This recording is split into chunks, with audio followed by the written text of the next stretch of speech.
Hey guys, tonight we find ourselves wandering through the gently bustling streets of ancient Athens.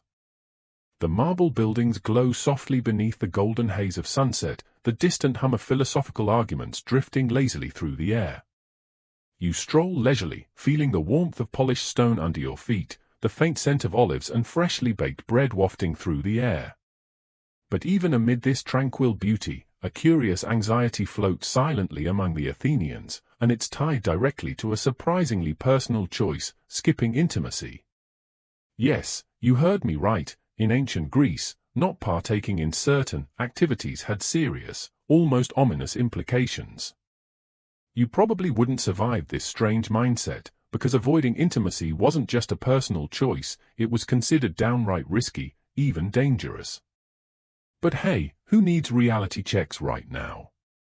So, before you get comfortable, take a moment to like the video and subscribe, but only if you genuinely enjoy what I do here. And if you're feeling conversational, drop your location and the local time in the comments. I always love knowing where my sleepy little history buffs are listening from.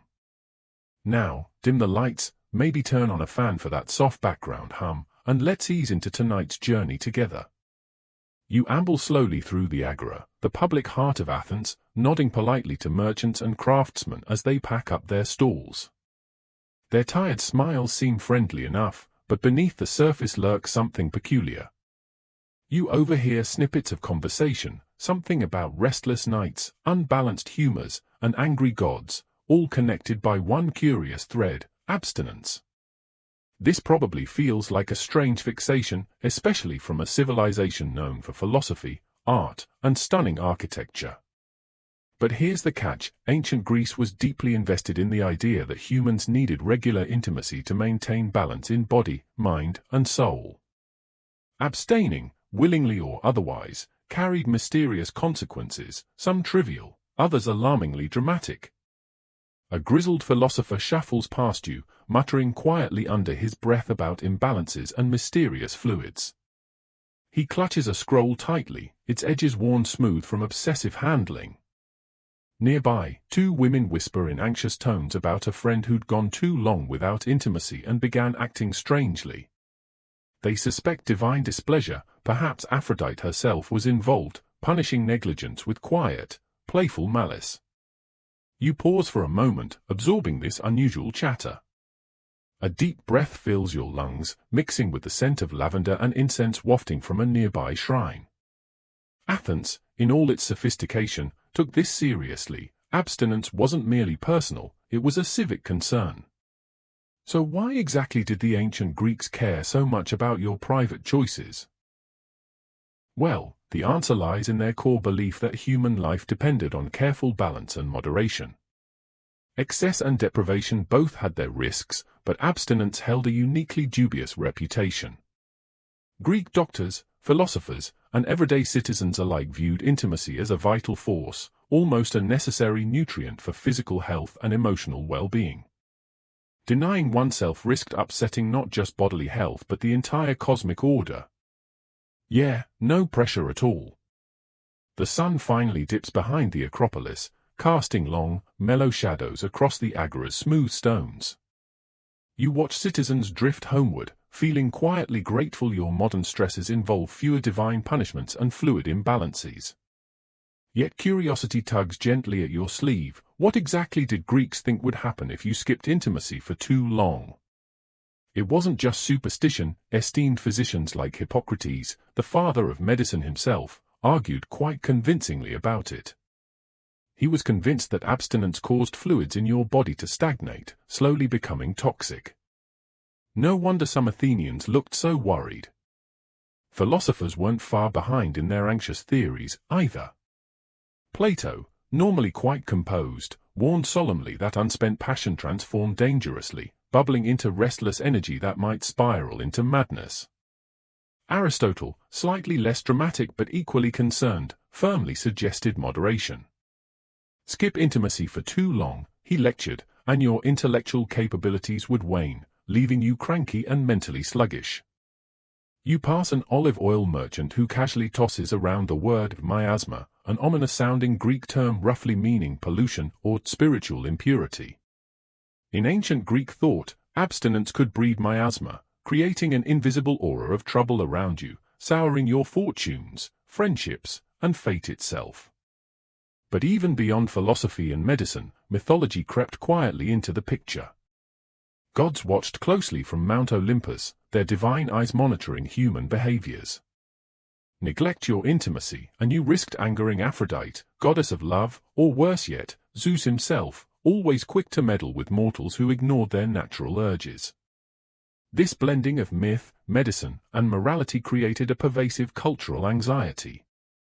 Avoid intimacy, and dreams became strange and foreboding, athletic prowess diminished, and relationships frayed mysteriously at the edges.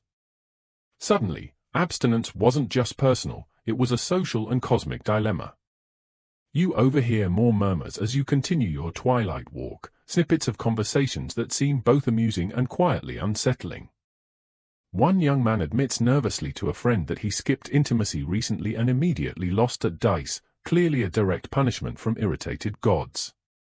His friend nods sympathetically, recommending certain herbs and rituals as remedies. Nearby, an older woman sighs heavily about her husband's recent irritability, blaming it entirely on his stubborn insistence on abstinence. She plans a discreet visit to the local healer, hoping a strange herbal remedy or love charm might gently encourage him back to balance and normalcy. Athens itself, in all its logic and reason, seemed obsessed with avoiding the silent threat of abstinence. You smile slightly, amused yet somehow touched by how deeply these worries permeated daily life. Even the proudest intellectuals secretly fretted, hoping to avoid the subtle punishments that came with neglecting intimacy. But there's a gentle charm in this paranoia, isn't there? In a world so thoroughly intertwined with gods, fate, and natural philosophy, everything, even something as personal as abstinence, was part of a greater, delicate harmony. The Greeks worried precisely because they cared. They wanted their lives stable, balanced, and peaceful. Skipping intimacy might disrupt all that. And so, quietly anxious but ever logical, they wove these beliefs into medicine, myth, and morality alike. Now, the soft twilight deepens into soothing evening blue.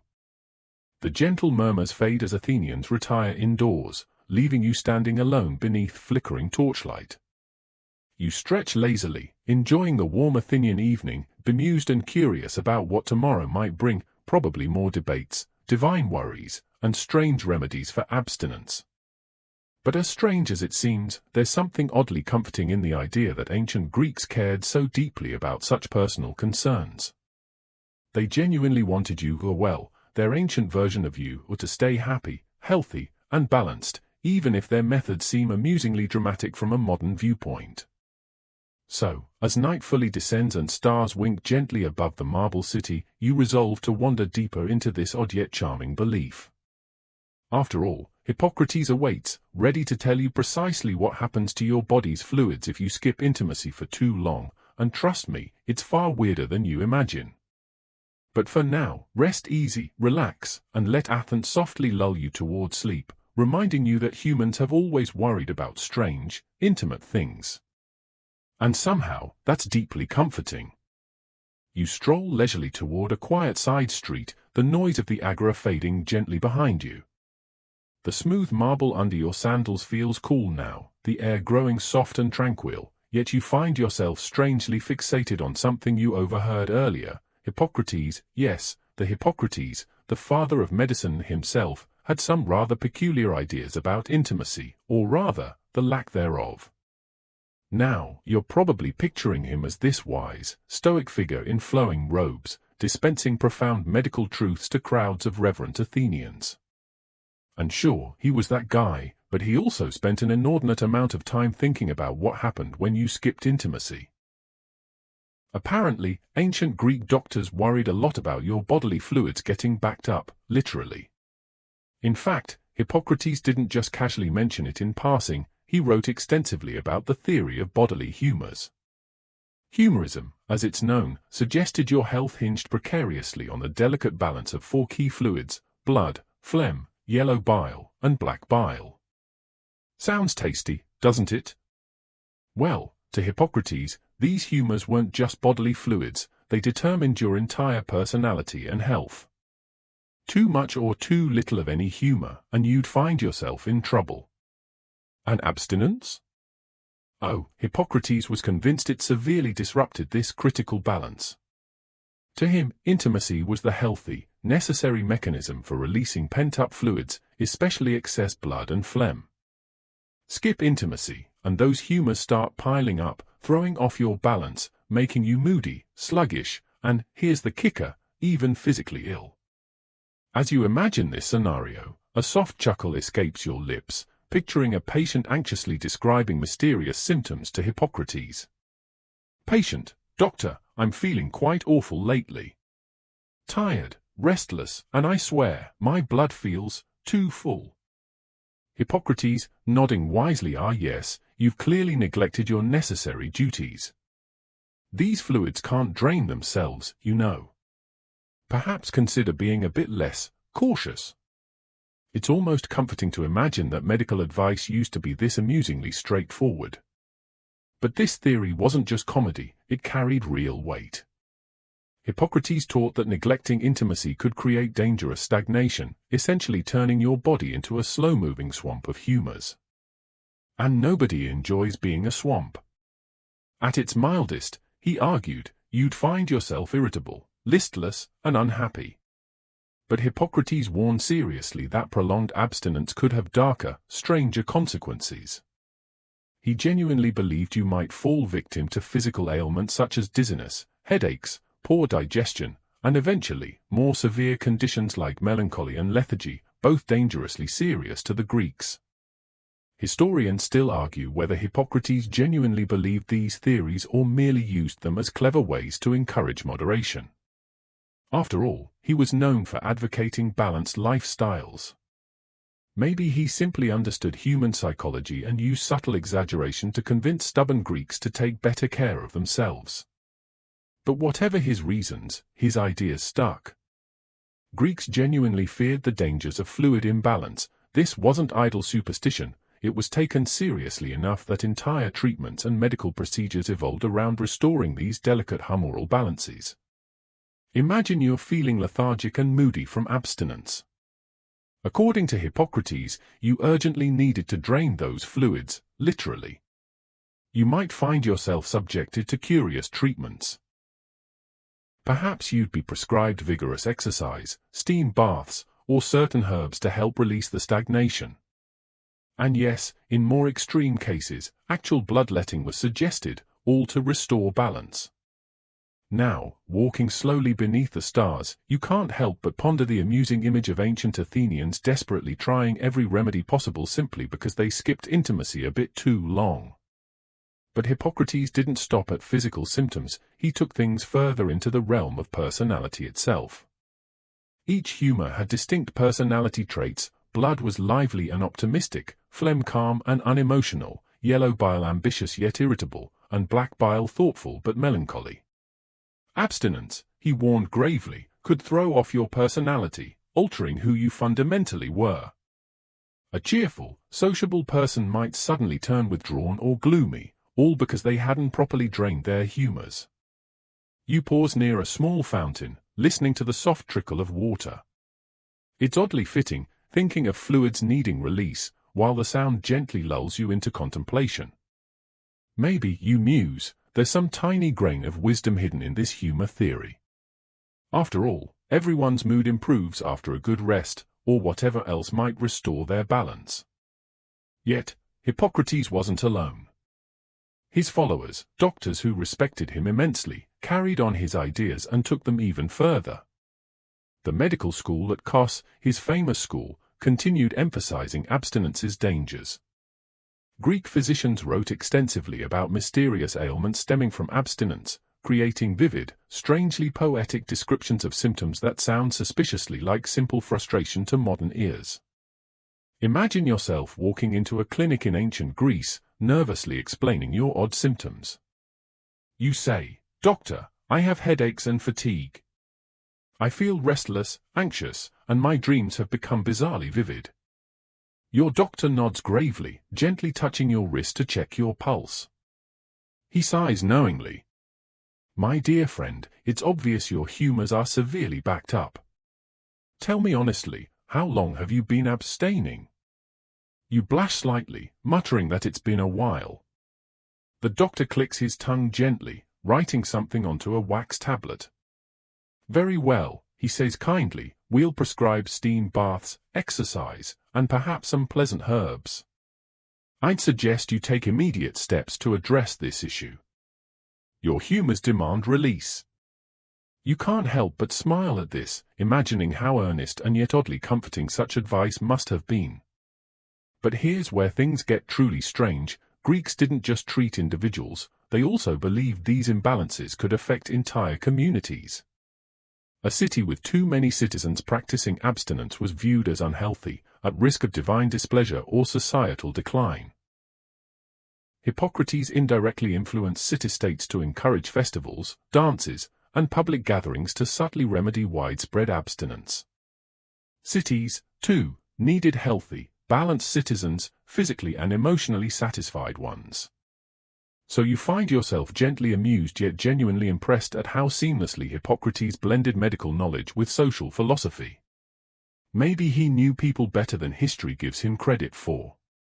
By crafting theories around something as human and universal as intimacy, he subtly encouraged moderation, community engagement, and emotional wellness. And although modern medicine long abandoned humor theory, thank goodness, right, a grain of Hippocratic wisdom endures, the idea that balance matters profoundly. Health, happiness, and fulfillment all rely on not denying natural human impulses too strictly. Your footsteps echo softly along the quiet cobblestone street.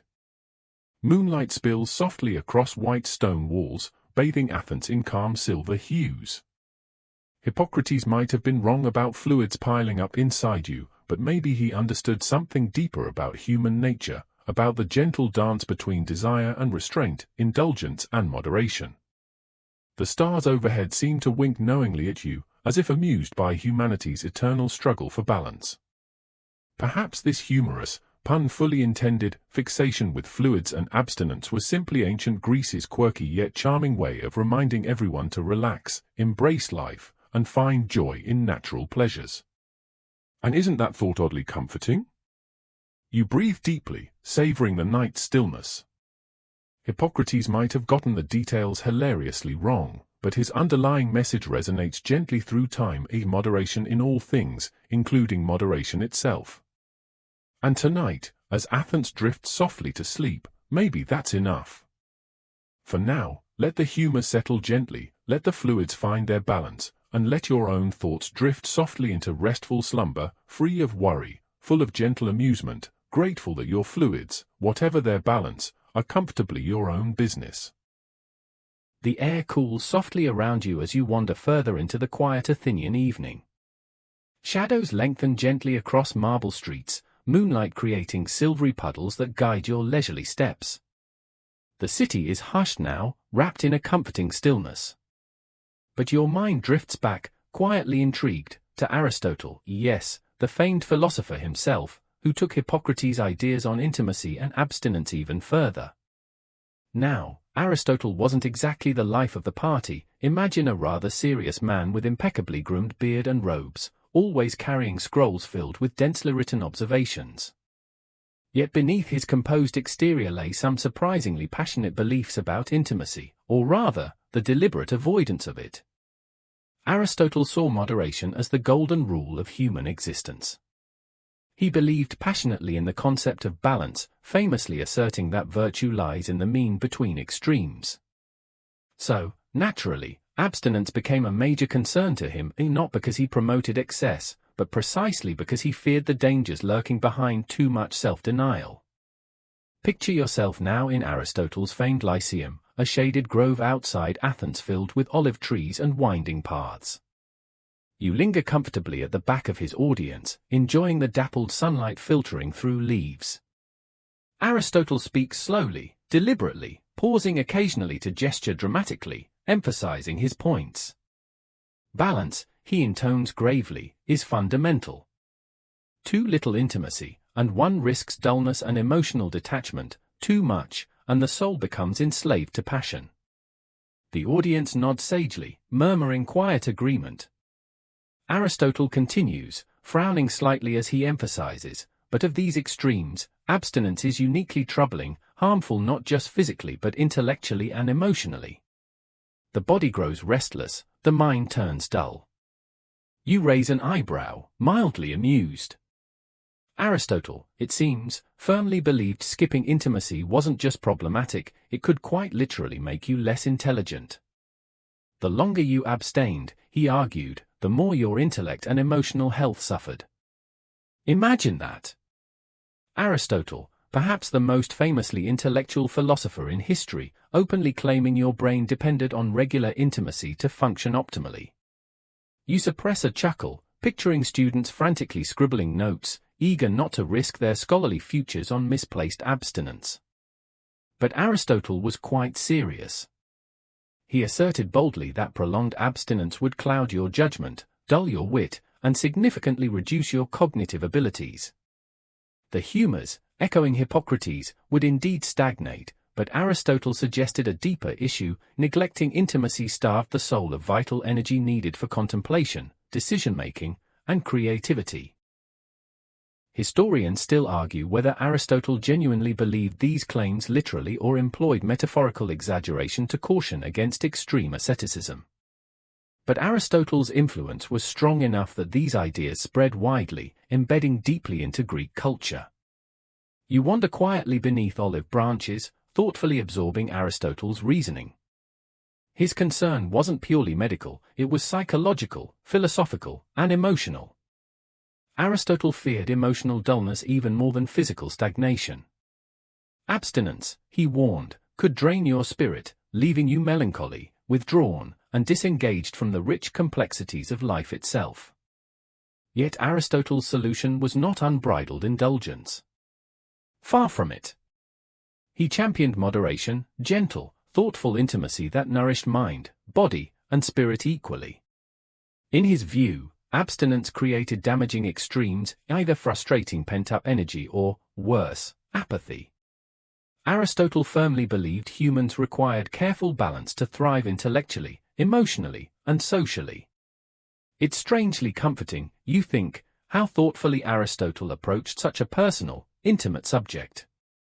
Modernity might dismiss his concerns as quaintly humorous, yet beneath his exaggerated warnings lay genuine wisdom. Moderation matters, in intimacy as much as in diet, exercise, and work. But Aristotle's worries about abstinence didn't end with mere philosophy. He proposed tangible physical and emotional symptoms resulting from prolonged abstinence.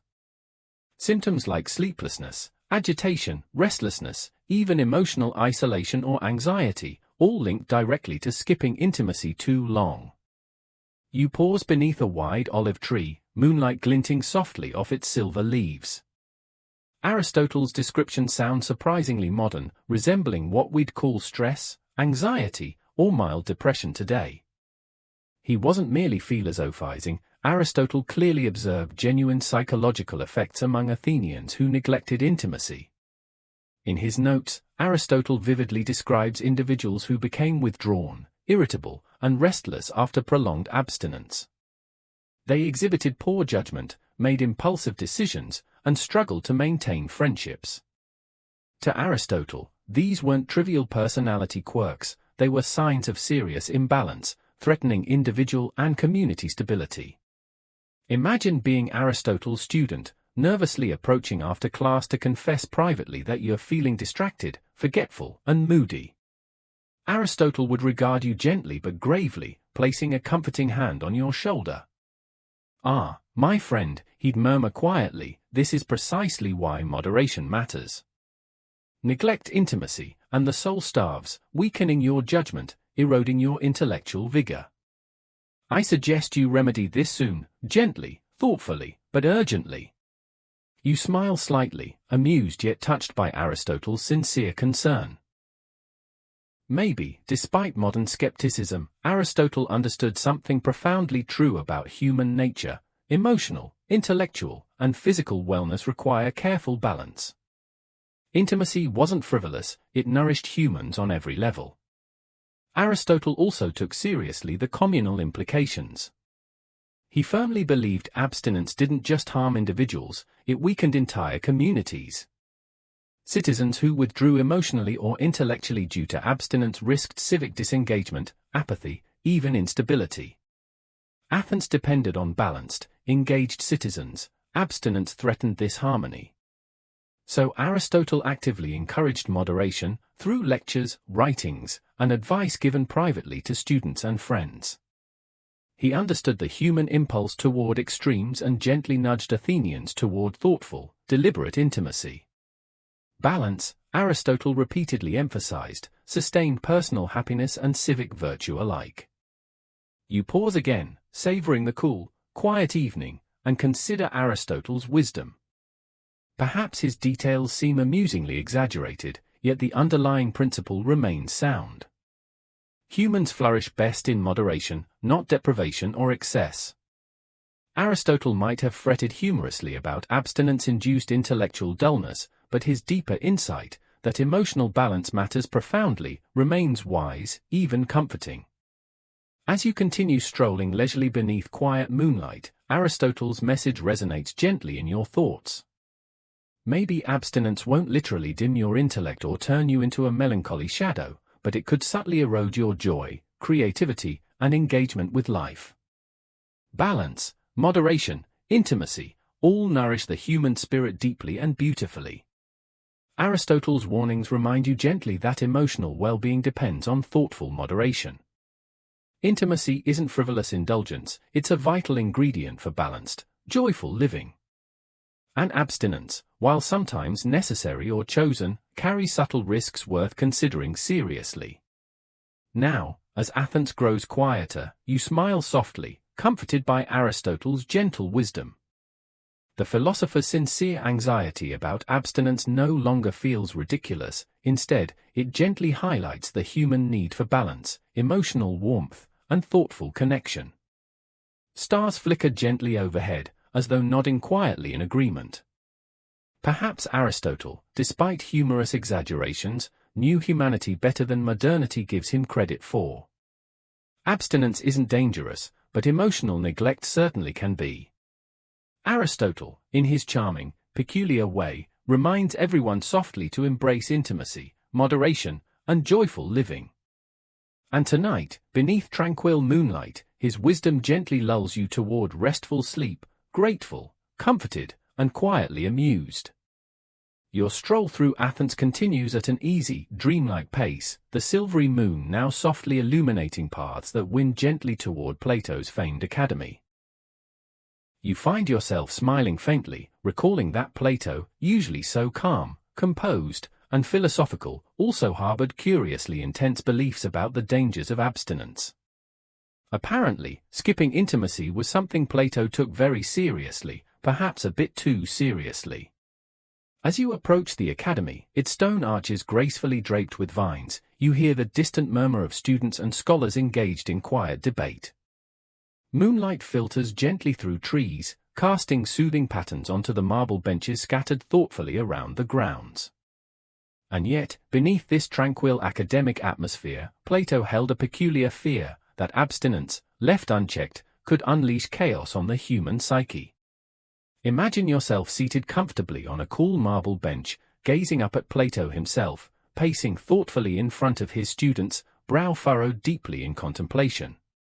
His voice is calm but carries an underlying urgency that draws your attention closer.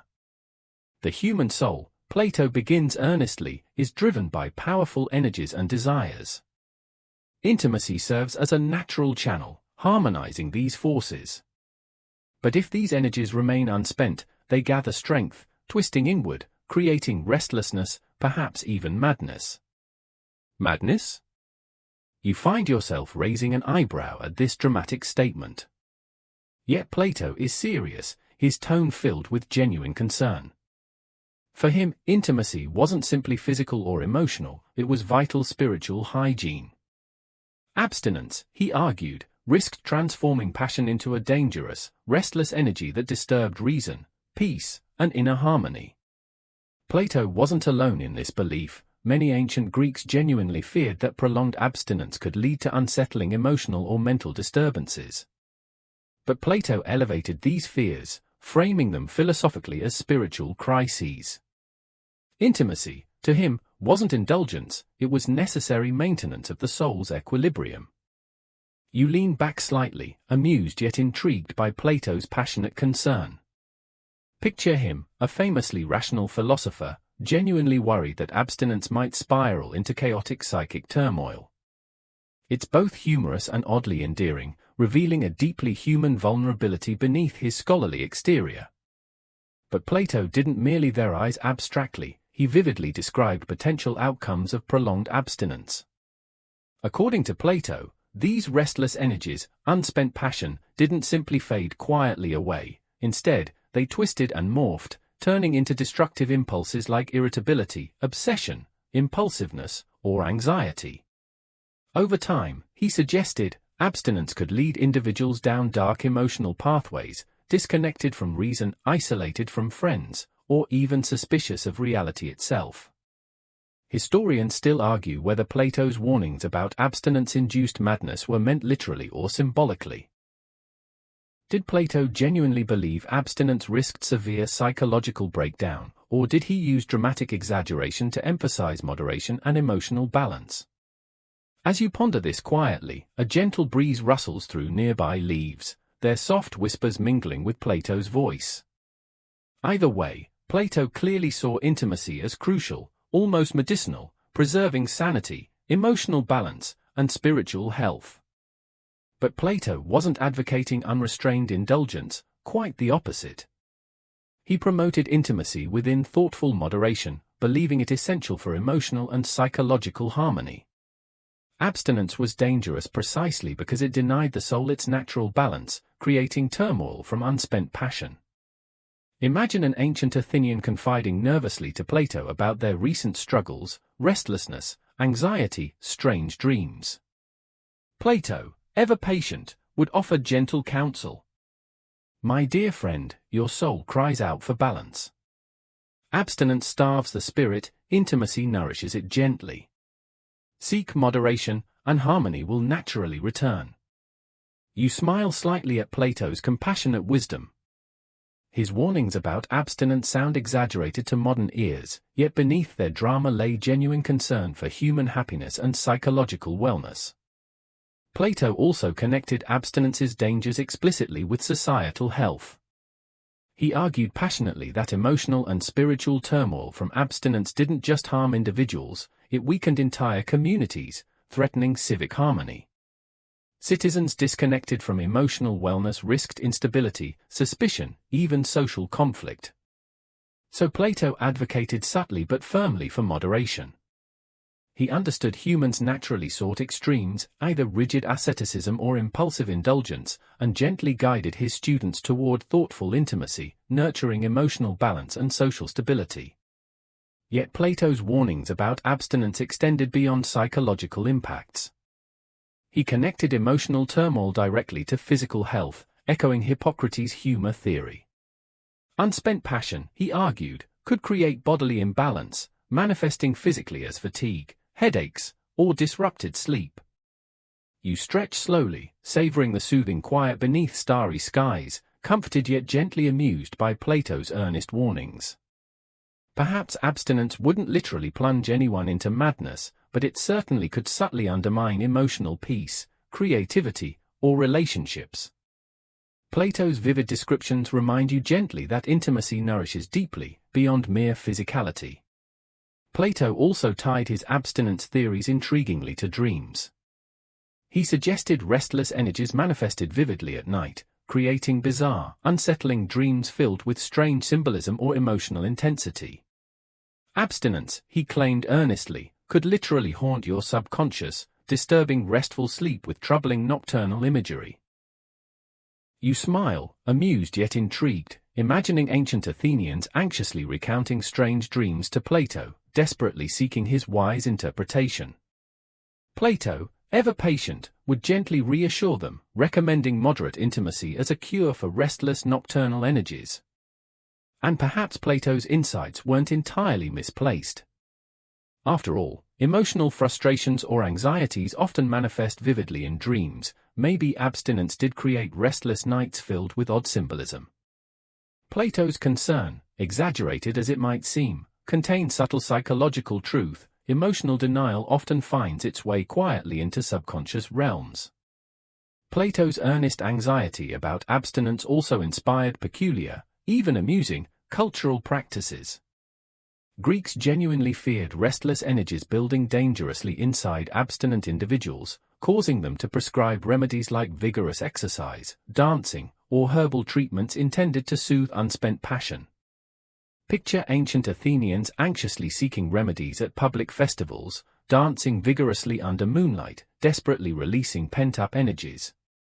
Plato's concerns inspired communal celebrations aimed explicitly at soothing abstinence-induced emotional turmoil, restoring balance through joyful movement and gentle connection.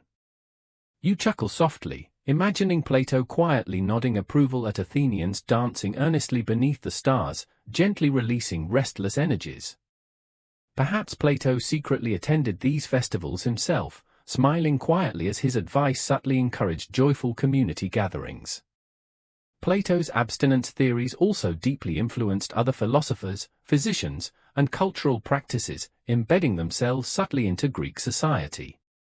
Greeks genuinely worried about abstinence's dangers, not frivolously but thoughtfully, concerned with emotional wellness, communal harmony, and balanced living.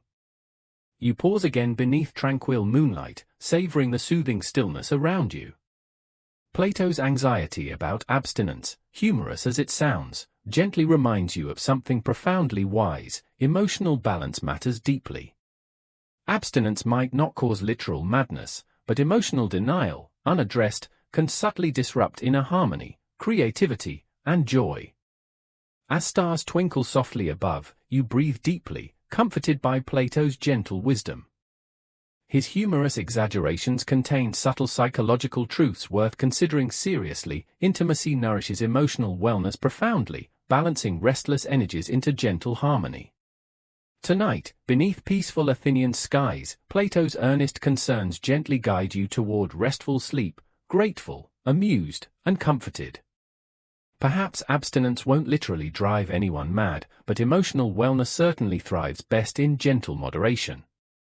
Rest easy now, comforted by Plato's gentle reminder: emotional harmony requires thoughtful intimacy, balancing energies gently into peaceful slumber. The tranquil streets of Athens slowly give way as your journey gently drifts toward Sparta, a city-state famous for discipline, bravery, and, apparently, a somewhat intense preoccupation with intimacy, or the strict avoidance of abstinence, to be precise. Sparta wasn't just famous for warriors and military prowess, it also maintained remarkably detailed rules about intimacy, viewing abstinence as a genuine threat to the strength and vitality of its citizens. Picture yourself now strolling comfortably along Sparta's orderly avenues, the air clean, quiet, and filled with the scent of fresh grass and olive groves. Unlike Athens, Sparta's calm feels regimented, deliberate, a city neatly arranged around strict, unyielding discipline. Yet, beneath this disciplined exterior lies a curious anxiety, a deep concern over abstinence's potential dangers. You pause near a small training field, where young Spartans spar quietly in moonlit shadows, their movement smooth, graceful, and tightly controlled. In Sparta, intimacy wasn't frivolous, it was practically mandatory, considered essential for maintaining strength, courage, and vitality. Spartan elders genuinely worried about abstinence's weakening effects on warriors.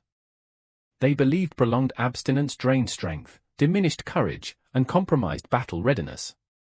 A Spartan soldier deliberately abstaining was seen as not just foolish but dangerously irresponsible, a warrior risking harm to himself and the entire city-state. Imagine Spartan trainers carefully monitoring their charges, anxiously watching for subtle signs of abstinence-induced weakness. They genuinely feared warriors abstaining would grow sluggish, hesitant, even cowardly, a dire threat in a city-state built entirely around military prowess. Historians still debate whether Sparta's anxieties about abstinence genuinely stemmed from military practicality or arose from deeper, philosophical anxieties about discipline and self-control. Perhaps Sparta feared abstinence's psychological effects even more than its physical ones, believing intimacy essential for maintaining mental resilience, discipline, and focus. Yet Sparta didn't encourage reckless indulgence, either. Spartan intimacy followed precise, detailed rules, carefully structured around maintaining physical and psychological balance. Abstinence was discouraged, but disciplined intimacy was required, carefully scheduled and moderated for optimal health and vigor. Imagine Spartan warriors quietly discussing intimacy schedules before major battles, carefully arranging encounters to avoid prolonged abstinence. They genuinely feared abstinence-induced weakness, believing intimacy vital for peak physical performance, emotional resilience, and battle readiness. You smile slightly, imagining earnest Spartan trainers carefully instructing warriors on intimacy timing and moderation, anxiously reminding them of abstinence's risks, fatigue, distraction, cowardice. Intimacy, to Sparta, wasn't indulgence, it was disciplined maintenance, vital for peak physical and emotional fitness. Sparta's disciplined intimacy extended beyond warriors, permeating civilian life as well. Spartan society genuinely feared prolonged abstinence weakened emotional resilience, diminished productivity, and disrupted social harmony. Citizens abstaining risked becoming emotionally detached, withdrawn, or socially isolated, a genuine threat in Spartan communities emphasizing close-knit social cohesion. Yet Spartan anxieties also sparked peculiar remedies and rituals designed explicitly to prevent abstinence's dangers. Spartan citizens regularly participated in festivals, dances, and communal events intended specifically to encourage disciplined intimacy, subtly discouraging abstinence through joyful, structured interactions. Imagine yourself now at a Spartan festival, moonlit fields filled with citizens dancing gracefully beneath flickering torches, gently embracing disciplined intimacy as communal duty. Spartan elders watched approvingly, quietly relieved their citizens avoided abstinence's weakening effects through structured community celebrations. You chuckle softly, gently amused yet genuinely impressed by Sparta's thoughtful anxiety about abstinence. Perhaps their disciplined approach seems amusingly strict, but beneath rigid rules lay sincere concern for emotional wellness, community harmony, and physical vitality. Spartan anxieties about abstinence also vividly impacted marriage customs. Spartan marriage rituals were uniquely structured around disciplined intimacy, explicitly discouraging abstinence. Married couples followed detailed intimacy guidelines, ensuring regular encounters to maintain emotional closeness, physical vigor, and social stability. Picture yourself gently amused, observing Spartan marriage rituals solemnly emphasizing disciplined intimacy as civic duty, carefully discouraging abstinence to maintain healthy, balanced relationships. Sparta genuinely feared abstinence's quiet harm, relationships growing distant, citizens emotionally withdrawn, communities weakened. Yet Sparta's disciplined intimacy wasn't without humor. Spartan warriors, notoriously stoic and disciplined, quietly joked about abstinence's dangers, humorously reminding comrades that abstaining risked turning warriors into hesitant philosophers, too distracted by pent-up energies to fight effectively. Imagine Spartan warriors smiling wryly, gently teasing comrades abstaining too long, humorously warning of abstinence-induced philosophical pondering dangerously distracting during battle. Their teasing gently underscored genuine anxieties about abstinence weakening warriors emotionally and physically. Spartan women, too, weren't spared abstinence anxieties. Spartan women, famously independent and physically active, genuinely feared abstinence weakened emotional resilience, diminished productivity, or disrupted community relationships. Spartan society carefully discouraged prolonged abstinence among women, believing disciplined intimacy essential for maintaining women's emotional wellness, social harmony, and community productivity. You pause thoughtfully beneath tranquil moonlight, genuinely impressed by Sparta's sincere concern for women's emotional wellness and community health. Perhaps Sparta's disciplined intimacy seemed rigid, but beneath structured rules lay genuine anxiety about emotional well-being, social harmony, and balanced living. Spartan anxieties about abstinence's dangers also extended intriguingly into mythology. Sparta genuinely feared abstinence could attract divine displeasure, believing gods carefully monitored disciplined intimacy as essential civic virtue. Abstinence risked angering gods, potentially sparking divine punishment or social misfortune. Imagine Spartan elders anxiously reminding citizens abstinence risked irritating gods, watching closely, carefully encouraging disciplined intimacy as civic responsibility. Their earnest warnings amusingly underscored genuine anxieties about abstinence's quiet dangers: emotional disruption, social isolation, divine displeasure. Spartan anxiety about abstinence wasn't merely practical, it deeply influenced philosophy, mythology, marriage customs, and social interactions. Sparta genuinely feared abstinence's subtle emotional harm, crafting disciplined intimacy guidelines carefully encouraging emotional wellness, social cohesion, physical vitality. Tonight, beneath peaceful Spartan skies, you gently reflect on their sincere anxiety about abstinence's quiet harm. Sparta's disciplined intimacy seems amusingly strict, yet beneath structured rules lay genuine wisdom. Emotional wellness thrives best in thoughtful moderation, intimacy gently nurturing emotional balance, social cohesion, and physical vitality. Rest easy now, comforted by Sparta's gentle reminder. Emotional wellness requires thoughtful intimacy, balancing discipline and warmth into gentle harmony. The Spartan streets grow quiet now, fading gently into the distance as your journey softly carries you upward toward Mount Olympus itself, home to those famously fickle Greek gods. You smile lightly, amused yet quietly intrigued, remembering the uneasy whispers you'd heard throughout Greece, whispers suggesting that when it came to abstinence, the gods were not just casually observing from afar. No, the Greek gods watched carefully, often meddling directly if humans neglected intimacy too long. Seriously. Imagine yourself ascending a winding mountain path under silvery moonlight, stars twinkling gently overhead, guiding you upward toward Olympus.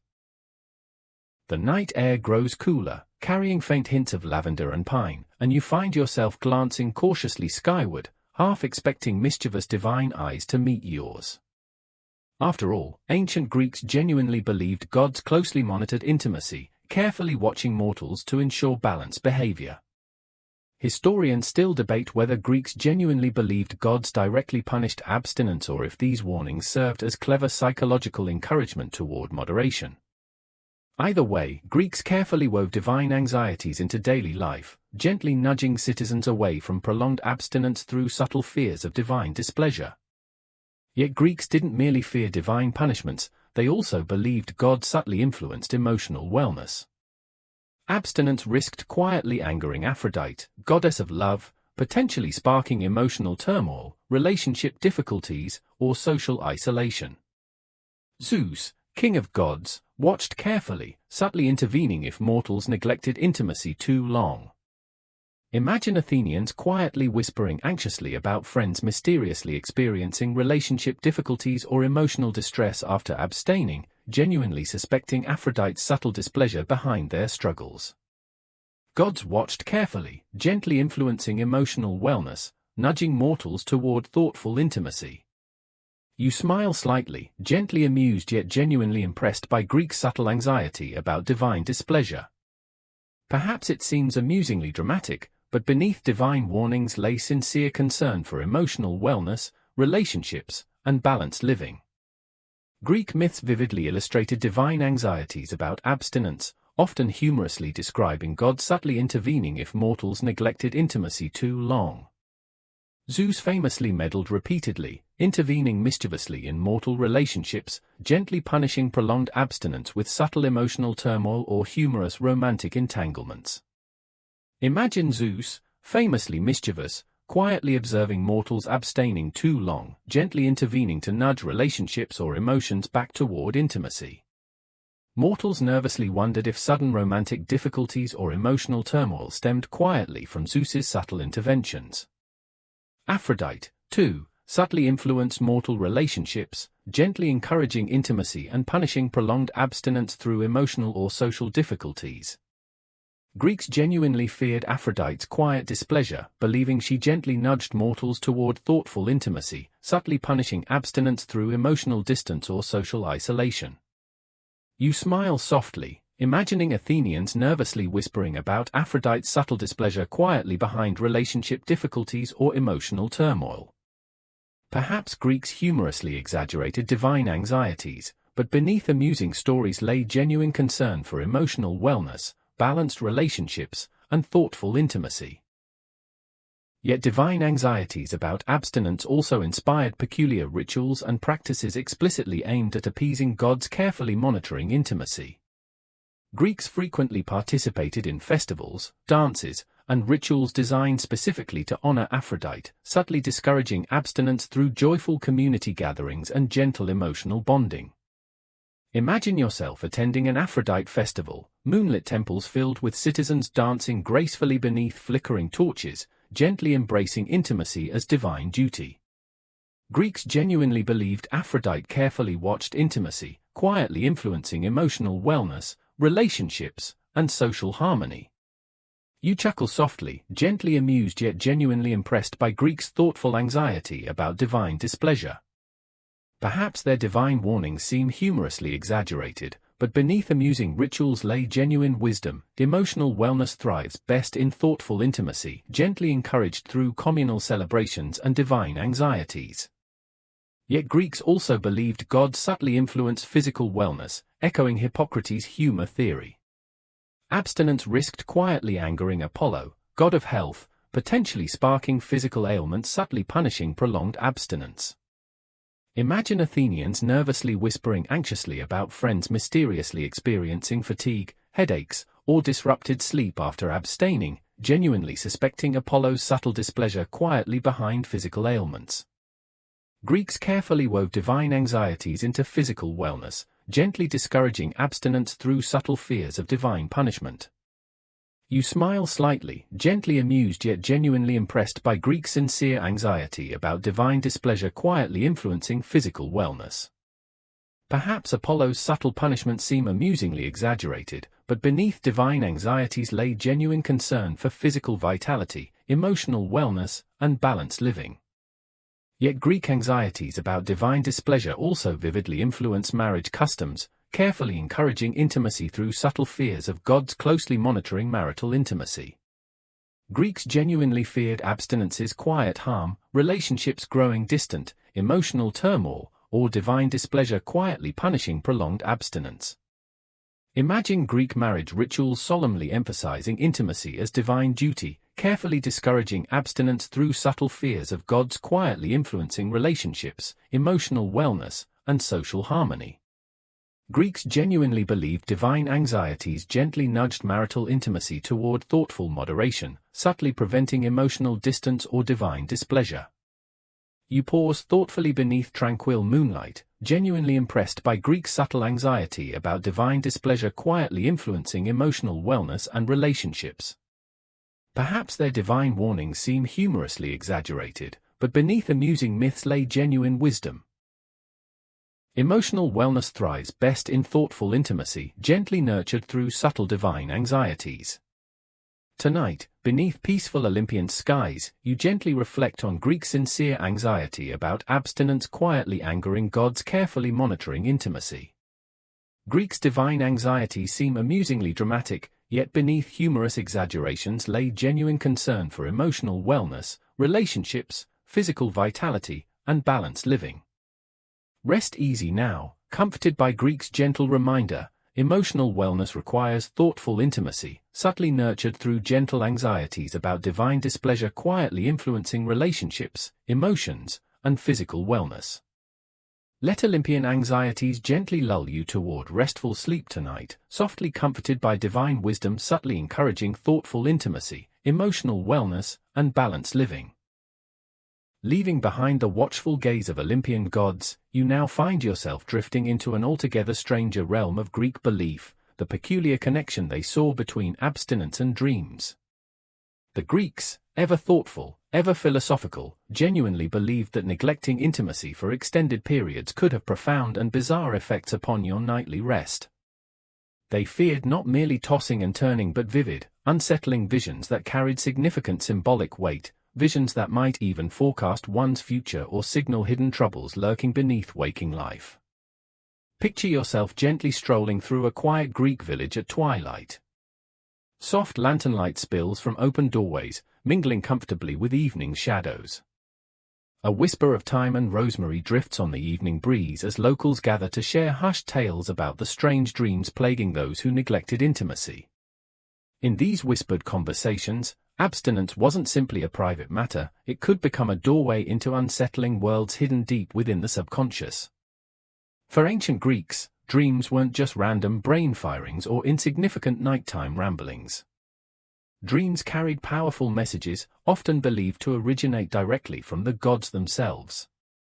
To neglect intimacy, they warned solemnly, was to invite restless energies to invade the sacred realm of sleep, producing dreams fraught with anxious symbolism, restless energies, or disturbing emotional intensity. Dreams could become curiously vivid, filled with scenarios that left dreamers waking uneasy, anxious, and perhaps deeply confused. Imagine now an Athenian named Demetrius, a perfectly ordinary citizen leading a generally balanced life, until, perhaps due to prolonged abstinence, his dreams begin spiraling into alarming territory. Night after night, Demetrius wakes with memories of disjointed yet intense scenes, endlessly falling from great heights, wandering aimlessly through unfamiliar forests, or encountering enigmatic figures whose faces blur into shadows. These dreams weren't merely unpleasant, they hinted ominously at internal imbalance, emotional turmoil, or suppressed desires clamoring urgently for attention. Historians still debate whether Greeks genuinely believed abstinence directly triggered these bizarre dreams or merely used dream anxiety as a psychological warning against emotional repression. Either way, the cultural anxiety was very real. Friends might advise Demetrius to consult a dream interpreter, who would carefully examine every bizarre detail of his nightly visions, teasing out symbolic meanings and hidden messages.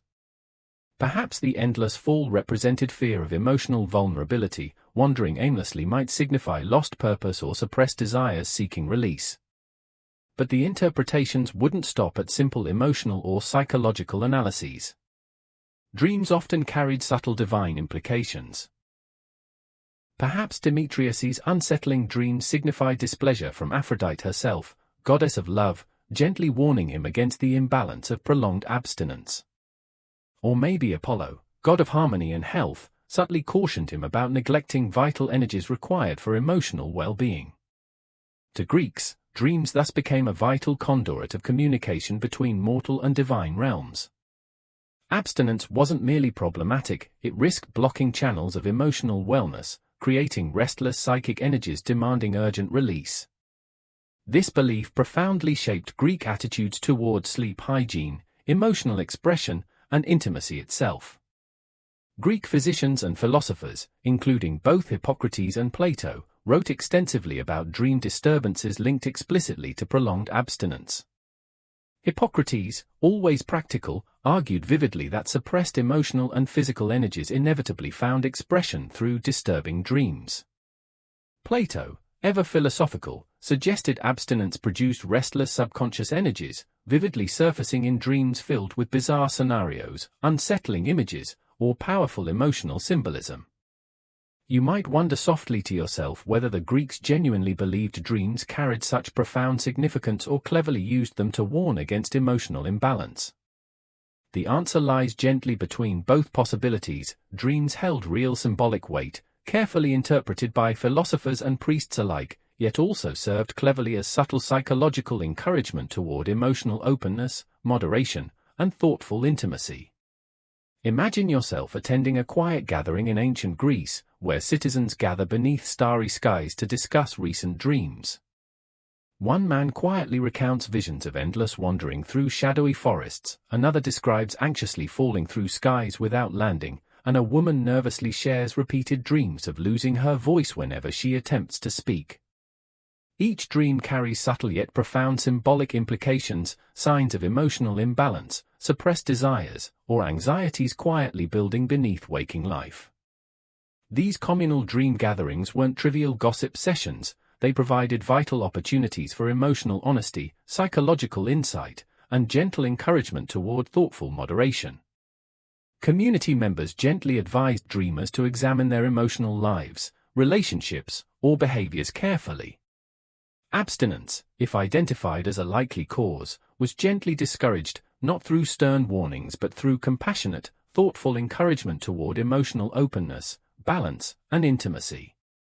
Greek rituals and practices developed explicitly around dream anxieties. Dream incubation, a fascinating practice, became particularly popular. Citizens experiencing troubling dreams visited sacred temples, often dedicated to Asclepius, god of healing, to sleep within temple sanctuaries, hoping divine intervention would gently clarify troubling symbolism. Priests carefully guided these anxious dreamers through purification rituals, prayers, and offerings designed explicitly to restore emotional harmony, alleviate anxieties, and gently encourage moderation in intimacy. You smile slightly, gently amused yet genuinely touched by the careful thought Greeks invested in dreams. Perhaps it seems quaintly superstitious, but beneath dream anxieties lay genuine wisdom. Emotional repression, imbalance, or neglect does find subtle expression through restless subconscious energies, dreams vividly illustrating anxieties modern psychology now recognizes as stress or emotional turmoil. Yet, dreams weren't entirely negative. Greeks also believed dreams could become vividly reassuring once emotional balance and intimacy returned.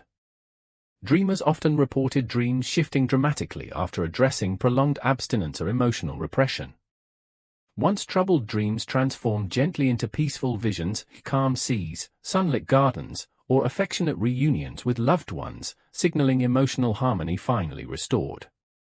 Tonight, beneath peaceful Greek skies, you softly consider the wisdom behind these curious anxieties about abstinence influencing dreams. Dreams, even now, remain powerful windows into emotional wellness, subconscious anxieties, or repressed desires seeking gentle release. Perhaps Greek anxieties were exaggerated, but their underlying truth remains gently relevant. Emotional openness, thoughtful moderation, and intimacy nurture restful sleep, psychological harmony, and emotional wellness. Now, beneath silvery moonlight, gently allow your thoughts to drift toward restful slumber. Tonight, dream gently, guided softly by Greek wisdom, quietly encouraging emotional openness, intimacy, and psychological balance. Your journey continues smoothly as you leave behind the mysterious world of dreams and enter a realm you might never have expected: ancient Greek athletics. While we typically picture Greek athletes as paragons of discipline, strength, and unshakable determination, you might be surprised to learn that intimacy, or rather the deliberate avoidance of abstinence, played a rather curious and significant role in their athletic preparation. Picture yourself now strolling gently into an ancient Greek training field just as dawn softly touches the horizon. The air is cool and fresh, filled with the scent of olive oil and crushed grass. Young athletes stretch gracefully, their bodies lithe and poised, preparing for the day's strenuous training beneath the watchful gaze of trainers. But amid their disciplined routines and physical precision, there's an intriguing anxiety humming quietly beneath the surface, anxiety directly connected to abstinence and its potential impact on athletic performance. In ancient Greece, trainers were genuinely concerned about the subtle yet potentially severe effects prolonged abstinence could have on their athletes. They worried earnestly that abstaining from intimacy would weaken their charges' physical strength, emotional resilience, and competitive edge. For these trainers, intimacy wasn't an indulgence to be avoided, it was a vital component of athletic preparation and wellness. Abstinence was actively discouraged, seen as potentially draining an athlete's vitality and even sabotaging their ability to compete effectively. Imagine yourself seated comfortably nearby, gently listening as a trainer named Aristos quietly advises a young wrestler about balancing his physical training with appropriate intimacy. Aristos, a seasoned trainer with thoughtful eyes and gentle demeanor, carefully explains that the athlete's emotional and physical energies must remain balanced. Abstinence, he warns gravely yet gently, could sap emotional resilience, reduce muscular strength, and ultimately undermine confidence when facing opponents in competition. Aristos might even provide concrete examples, perhaps recounting stories about athletes who abstained for too long before competitions and later found themselves inexplicably sluggish or unfocused. He quietly emphasizes that these athletes didn't fail from lack of effort or discipline, but because abstinence subtly disrupted their vital energies, creating internal disharmony and weakening their competitive edge. Historians still debate whether Greek trainers genuinely believed prolonged abstinence caused these effects or simply recognized the psychological benefits of intimacy in reducing stress, anxiety, and tension before critical competitions. Whatever their reasons, their anxieties were very real and profoundly influential. Greek athletics were structured carefully to ensure athletes avoided the perceived dangers of abstinence, maintaining balanced physical and emotional wellness through thoughtful intimacy as part of their overall preparation. Ancient Greek physicians further supported these beliefs. Hippocrates and his followers argued vigorously that prolonged abstinence caused physical imbalance, draining vital energies and undermining muscular strength. They advised trainers to carefully monitor their athletes' intimacy schedules, ensuring they didn't neglect this crucial aspect of physical wellness. To Hippocrates, athletes who abstained risked becoming sluggish or emotionally drained, losing critical advantages against well-balanced competitors. Aristotle, too, echoed these sentiments, gently warning that abstinence weakened not only physical but intellectual and emotional resilience, qualities crucial for athletic success. He believed intimacy nurtured psychological clarity, emotional stability, and physical vitality, all essential components for competitive success. But what about Plato, the great philosopher who cautioned about emotional turmoil arising from abstinence? Surprisingly, Plato also supported the athletic trainer's concerns. He argued earnestly that abstinence produced restless psychic energies, emotional disturbances distracting athletes from disciplined preparation and confident performance. Plato cautioned athletes to carefully manage intimacy to avoid disruptive emotional imbalance, encouraging thoughtful moderation as the path toward peak athletic achievement. In response to these widespread anxieties, trainers carefully devised intimacy schedules specifically structured around competitions. Athletes were gently encouraged to engage in intimacy at appropriate intervals before events, not excessively but thoughtfully, ensuring balanced emotional and physical wellness. Abstinence, trainers believed sincerely, disrupted the harmony required for optimal performance, leaving athletes vulnerable to diminished strength, increased anxiety, or reduced competitive focus. Imagine a Greek athletic festival now, the prestigious Olympic Games, for instance, where trainers closely monitored their athletes, gently advising them on intimacy schedules. Athletes prepared diligently, following their trainer's guidance carefully to avoid prolonged abstinence before crucial events. This thoughtful approach wasn't merely superstition, it represented genuine anxieties about emotional and physical wellness, highlighting the delicate balance between disciplined training and essential intimacy. Greek festivals explicitly incorporated intimacy anxieties into their overall athletic preparations. Athletes participated in communal events carefully designed to foster emotional openness, reduce anxiety, and subtly discourage prolonged abstinence. Dances, communal feasts, and gentle social interactions created relaxed atmospheres, encouraging emotional balance and thoughtful intimacy as vital preparation steps toward peak athletic performance. You smile softly, gently amused yet genuinely impressed by the careful thought Greek trainers invested in their anxieties about abstinence. Perhaps their beliefs seem quaintly humorous now, but beneath their exaggerated concerns lay genuine psychological insight. Emotional wellness, stress reduction, and intimacy significantly impact athletic performance, influencing confidence, strength, and competitive focus even today. Yet the Greek trainers' anxieties weren't entirely serious, they also expressed their concerns humorously and gently teased athletes about the dangers of abstinence. Trainers might gently joke with athletes about becoming philosophers rather than competitors if they abstained too long, humorously suggesting their pent-up energies would distract them into restless contemplation instead of disciplined training. These humorous exchanges subtly reinforced genuine anxieties, gently reminding athletes about the importance of emotional balance and thoughtful intimacy. Even Spartan trainers, known famously for strict discipline and rigorous preparation, shared these anxieties. Spartans firmly believed abstinence weakened soldiers physically and emotionally, leaving them dangerously vulnerable in battle.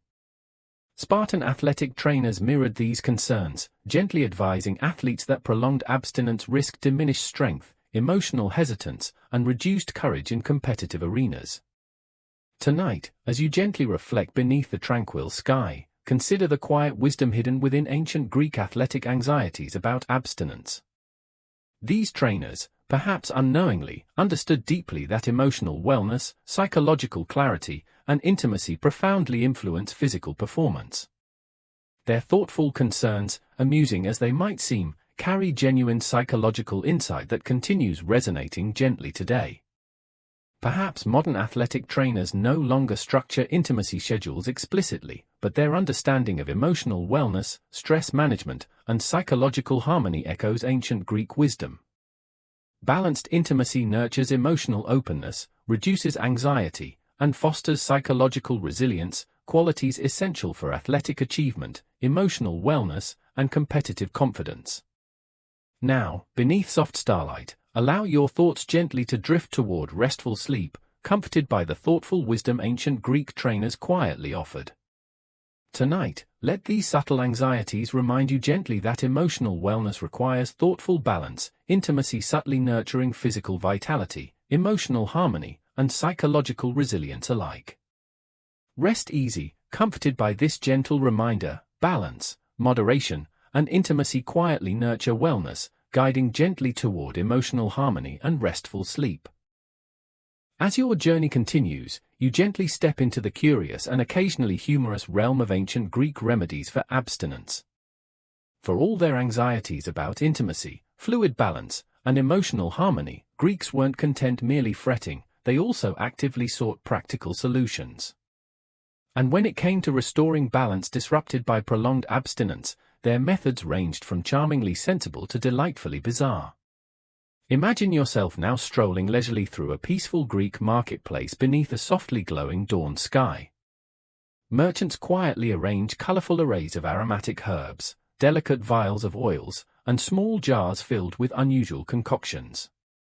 Curious aromas fill the air, hints of lavender, rosemary, mint, and other exotic herbs blend gently into a pleasant, sleepy fragrance. As you pause comfortably, observing quietly, you overhear snippets of conversation about peculiar remedies specifically intended to alleviate symptoms Greeks attributed to abstinence. The ancient Greeks genuinely believed prolonged abstinence could cause various emotional and physical ailments. Physicians, philosophers, and ordinary citizens alike feared abstinence created stagnation within the body, causing restless emotional energy, anxiety, melancholy, lethargy, and even physical discomfort. Naturally, they sought solutions, often through herbal remedies, rituals, and communal celebrations specifically intended to restore emotional balance and physical wellness. Greek physicians frequently prescribed specific herbs or aromatic oils believed capable of releasing pent-up emotional energies.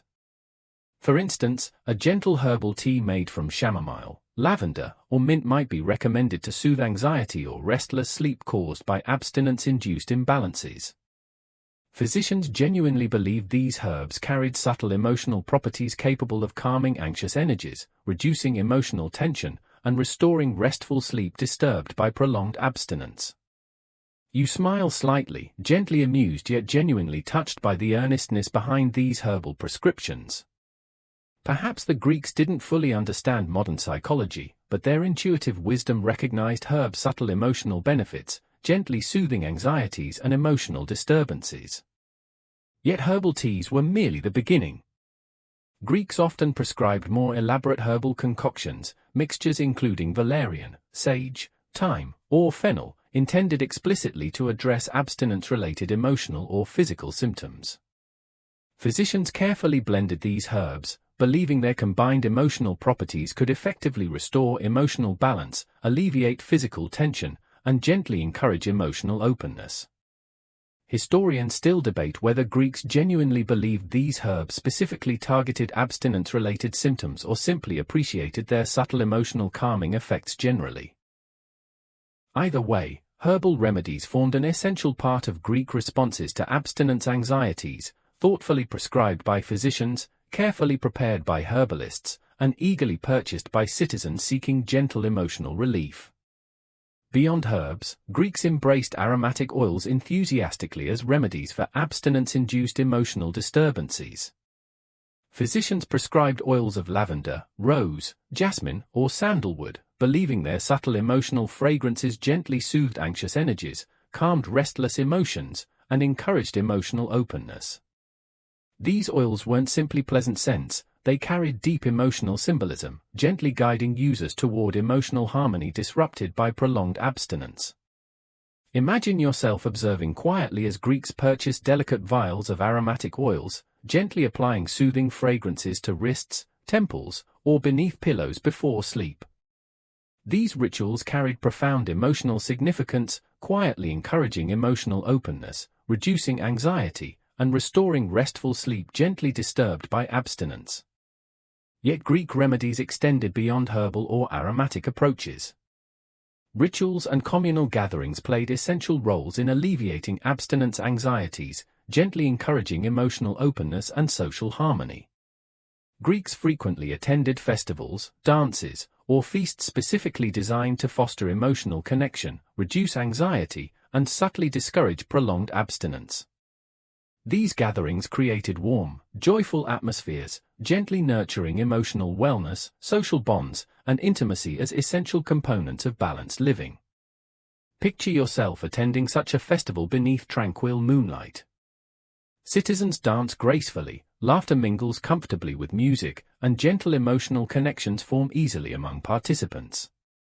These communal gatherings weren't merely entertainment, they carried genuine emotional significance, gently reminding Greeks of the importance of intimacy, emotional openness, and social harmony.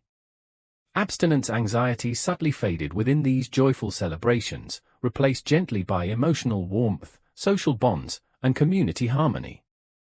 Temples also offered specific rituals explicitly designed to address abstinence-induced emotional disturbances. Greeks anxious about emotional imbalance frequently visited temples dedicated to Aphrodite, Apollo, or Asclepius, participating thoughtfully in purification rituals, prayers, and offerings gently intended to restore emotional harmony, alleviate anxieties, and subtly encourage intimacy. Priests and priestesses guided these rituals compassionately, recognizing abstinence anxiety's subtle yet genuine emotional impacts. Even dream incubation, practiced in temples dedicated to Asclepius, served explicitly as a remedy for abstinence-induced anxieties. Citizens experiencing troubling dreams visited temples to sleep within sanctuaries, hoping divine intervention would gently clarify disturbing symbolism. Priests thoughtfully guided anxious dreamers through rituals, encouraging emotional openness and intimacy to restore restful sleep and emotional balance disrupted by abstinence. You smile softly, genuinely impressed by Greeks' thoughtful approaches to abstinence anxieties. Perhaps some remedies seem quaintly humorous now, but beneath charming eccentricities lies genuine psychological insight. Emotional openness, social connection, intimacy, and thoughtful self-care profoundly influence emotional wellness, reducing anxiety, fostering emotional harmony, and nurturing restful sleep. Yet Greek remedies weren't without humor. Greeks frequently joked gently about abstinence-induced anxieties, playfully recommending exaggerated remedies or teasing friends about prolonged abstinence's supposed dangers. Humor subtly reinforced genuine anxieties, gently encouraging emotional openness, social bonds, and intimacy as remedies for emotional disturbances. Imagine yourself observing Greeks gently teasing friends anxious about abstinence's emotional effects. Humorous exchanges subtly reinforce genuine emotional wisdom, reminding citizens gently that emotional wellness thrives best in thoughtful moderation, emotional openness, social connection, and intimacy. Even philosophers participated thoughtfully in abstinence anxiety's humor.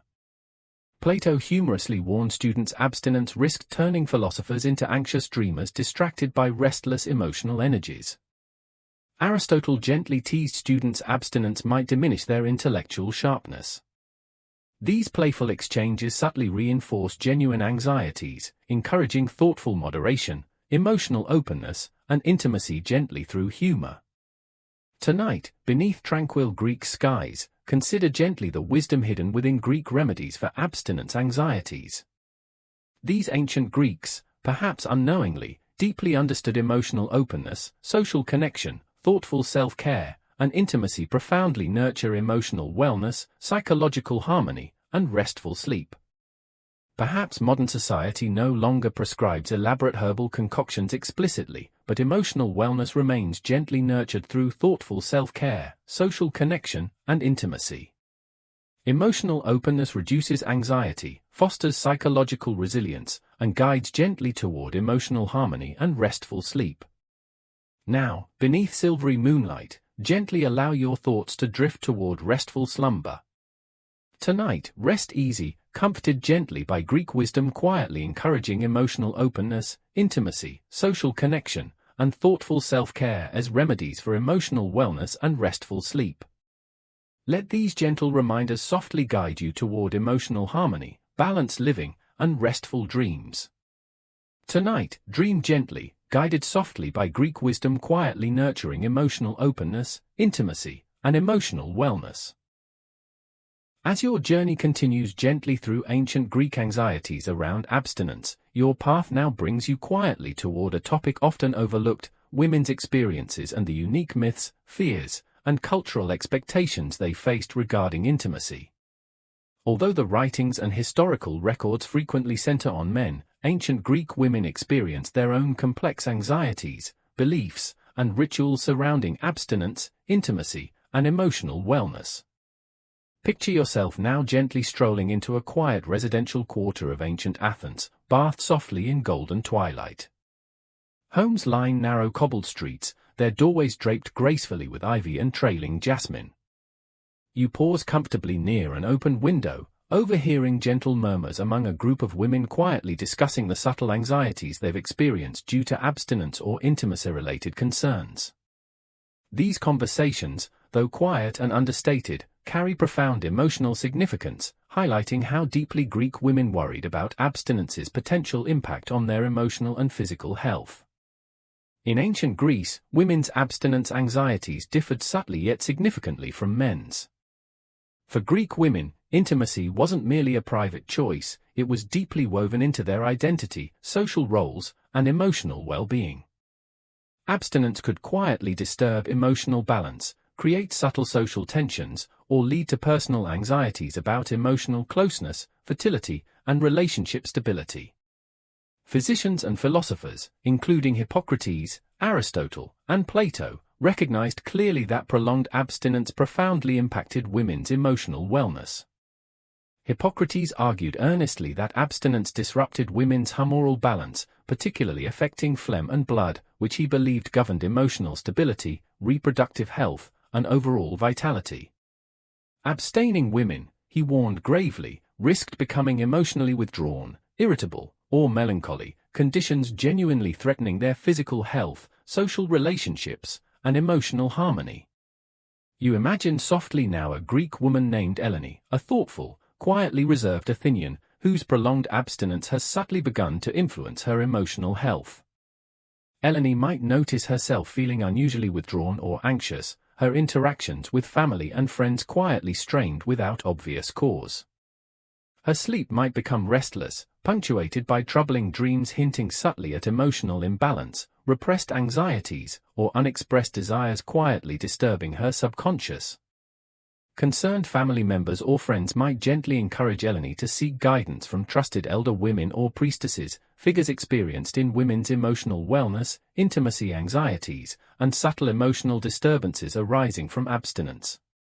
These wise figures gently advised Eleni, carefully exploring her emotional state, relationship dynamics, or personal anxieties. Their recommendations usually encouraged thoughtful intimacy, emotional openness, or gentle remedies explicitly designed to restore emotional harmony disrupted by abstinence. Greek priestesses, particularly those devoted to Aphrodite or Hera, frequently advised women experiencing abstinence anxieties.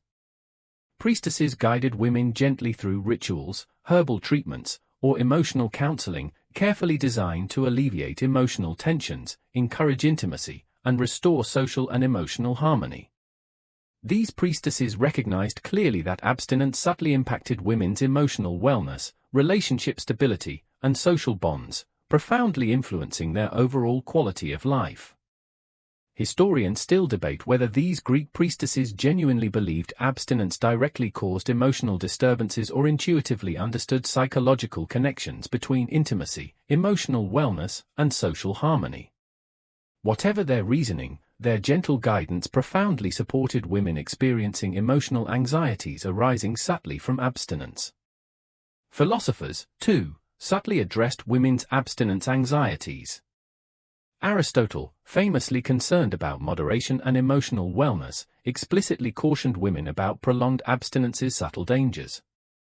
Aristotle believed women required balanced intimacy, not only for reproductive health but emotional stability, intellectual clarity, and social harmony. Abstinence, he warned gently, risked subtle emotional withdrawal, anxiety, or melancholy quietly impacting women's social bonds, family relationships, or personal happiness. Even Plato addressed women's emotional anxieties regarding abstinence, believing restless subconscious energies disturbed emotional harmony, sleep patterns, and social relationships when intimacy was neglected. Plato gently advised women experiencing abstinence anxieties to thoughtfully embrace emotional openness, intimacy, or social connections, restoring emotional balance disrupted by abstinence. Yet, women's abstinence anxieties weren't limited merely to emotional or physical symptoms. Ancient Greeks believed abstinence subtly influenced fertility, family stability, and social standing, all profoundly important to Greek women's lives. Women genuinely feared abstinence might quietly diminish their fertility, disrupt family relationships, or subtly influence their social reputation. These subtle fertility anxieties profoundly shaped Greek women's intimacy practices. Married women carefully balanced intimacy schedules, gently encouraged by elder women or priestesses to avoid prolonged abstinence. Abstinence risked subtly diminished fertility, family tensions, or social scrutiny, all profoundly concerning for Greek women whose social roles depended deeply upon family stability, emotional harmony, and relationship success. Women's anxieties also influenced communal rituals explicitly addressing abstinence's subtle impacts. Greek women frequently participated in festivals devoted to Aphrodite or Hera, goddesses associated explicitly with intimacy, fertility, family stability, and emotional harmony. These festivals encouraged emotional openness, social bonding, and thoughtful intimacy, gently alleviating women's emotional anxieties arising subtly from abstinence. Ritual dances, communal feasts, and emotional bonding created supportive atmospheres, gently nurturing emotional wellness, fertility hopes, and social harmony profoundly important to Greek women's lives.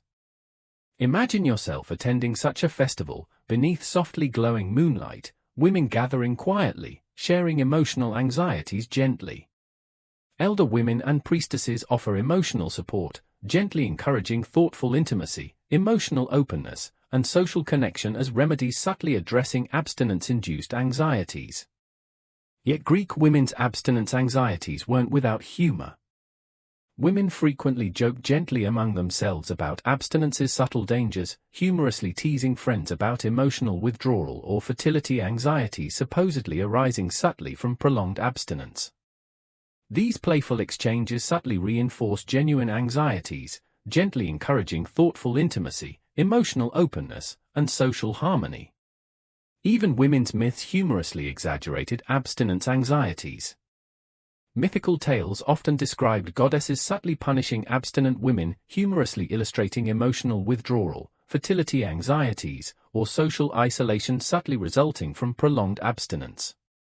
These myths gently reminded women about intimacy's profound emotional and social importance, humorously discouraging abstinence through subtle anxieties. Tonight, beneath softly glowing stars, gently consider women's thoughtful anxieties about abstinence subtly influencing emotional wellness, fertility hopes, family stability, and social harmony. These ancient Greek women deeply understood intimacy's emotional significance, profoundly nurturing emotional openness, social bonds, fertility hopes, and emotional harmony profoundly important for women's overall quality of life. Perhaps modern society no longer explicitly prescribes intimacy for fertility or family stability, but emotional wellness remains gently nurtured through thoughtful intimacy, emotional openness, and social connection profoundly influencing emotional harmony, relationship success, and personal happiness. Now, beneath tranquil moonlight, gently allow your thoughts to drift softly toward restful sleep. Tonight, rest comfortably, guided gently by ancient Greek women's wisdom, quietly nurturing emotional openness, thoughtful intimacy, fertility hopes, and emotional harmony. Dream gently tonight, comforted softly by subtle wisdom, quietly encouraging emotional balance, intimacy, social harmony, and restful sleep, profoundly nurturing emotional wellness and happiness. The path ahead leads you gently away from the grounded world of rituals and remedies and into something stranger, more imaginative, and maybe even a little eerie. Tonight, under the soft velvet sky of mythic Greece, we step into the stories of creatures and spirits that, according to ancient whispers, appeared when humans abstained for too long. You might laugh now, cozy under your blanket, but the Greeks truly believed that prolonged abstinence didn't just affect the body or mind, it could open unseen doors and call forth peculiar things from beyond. Imagine walking slowly through a shadowy olive grove, the full moon glowing just above the tree line. Cicadas hum lazily in the distance. The path under your feet is soft, pine needles crunching quietly. In this moment, you're surrounded by stories, tales told around hearths, murmured between friends, or whispered by old grandmothers to wide-eyed children. These aren't tales of romance or heroism. No, these are cautionary tales of creatures born not from chaos, but from neglect. Specifically, the neglect of one's natural impulses. Greek mythology is filled with beings born from imbalances, dryads who vanish when trees are cut, river gods who rage when waters are diverted, and more curiously, figures that were thought to emerge when people, especially men, abstained for too long. According to some folklore, unnatural celibacy could draw the attention of wandering spirits, creatures who sensed a kind of psychic energy, unexpressed desire, unfulfilled instinct, and fed off it like nectar. One such creature was the Impusa, a shape-shifting female spirit often sent by Hecate, goddess of magic and crossroads. Now, Impusa is typically portrayed as haunting travelers, seducing and frightening them, but some variants of her myth specifically describe her appearing to ascetics or men who had gone too long without intimacy. These versions depict her not just as a temptress, but as a reflection of internal torment, a kind of psychic backlash made flesh. She would lure the abstinent into dreamlike encounters, only to vanish at dawn, leaving them weak, confused, and emotionally drained. Was she real? Of course not. But to the ancient Greeks, Impusa served a purpose. She was a walking metaphor for what happened when a person denied natural urges for too long. Not in the spirit of indulgence, but in the quiet, aching way of spiritual imbalance. It wasn't punishment. It was pressure, made visible. You step further along your imagined path, and now you hear a different kind of story, one told not in Athens, but in the hills of Thessaly. The locals spoke of miasma, spiritual pollution, that clung to those who abstained too strictly. According to some beliefs, this pollution would attract curious, mischievous spirits, spirits who caused dreams to repeat, food to lose its taste, or even pets to act strangely around you. Abstaining too long, they said, made your soul visible to things better left unseen. Historians still argue whether these beliefs were truly widespread or more the stuff of fringe folklore. But it's undeniable that for many Greeks, abstinence was not only an emotional risk, it was a metaphysical one. Temples to Aphrodite and Pan often included warnings, subtle or otherwise, against going too long without, let's say, balance. Then there's the curious myth of the Athismos, a spirit not found in the major pantheon but referenced in rustic inscriptions and old folk tales.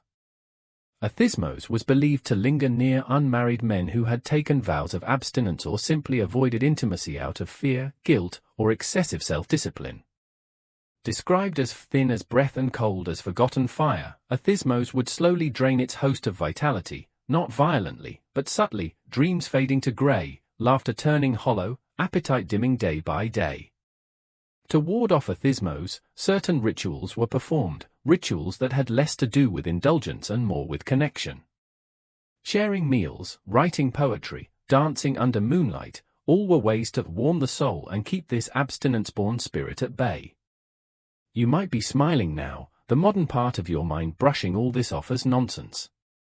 But consider this, what were these myths really about? Not monsters. Not ghosts.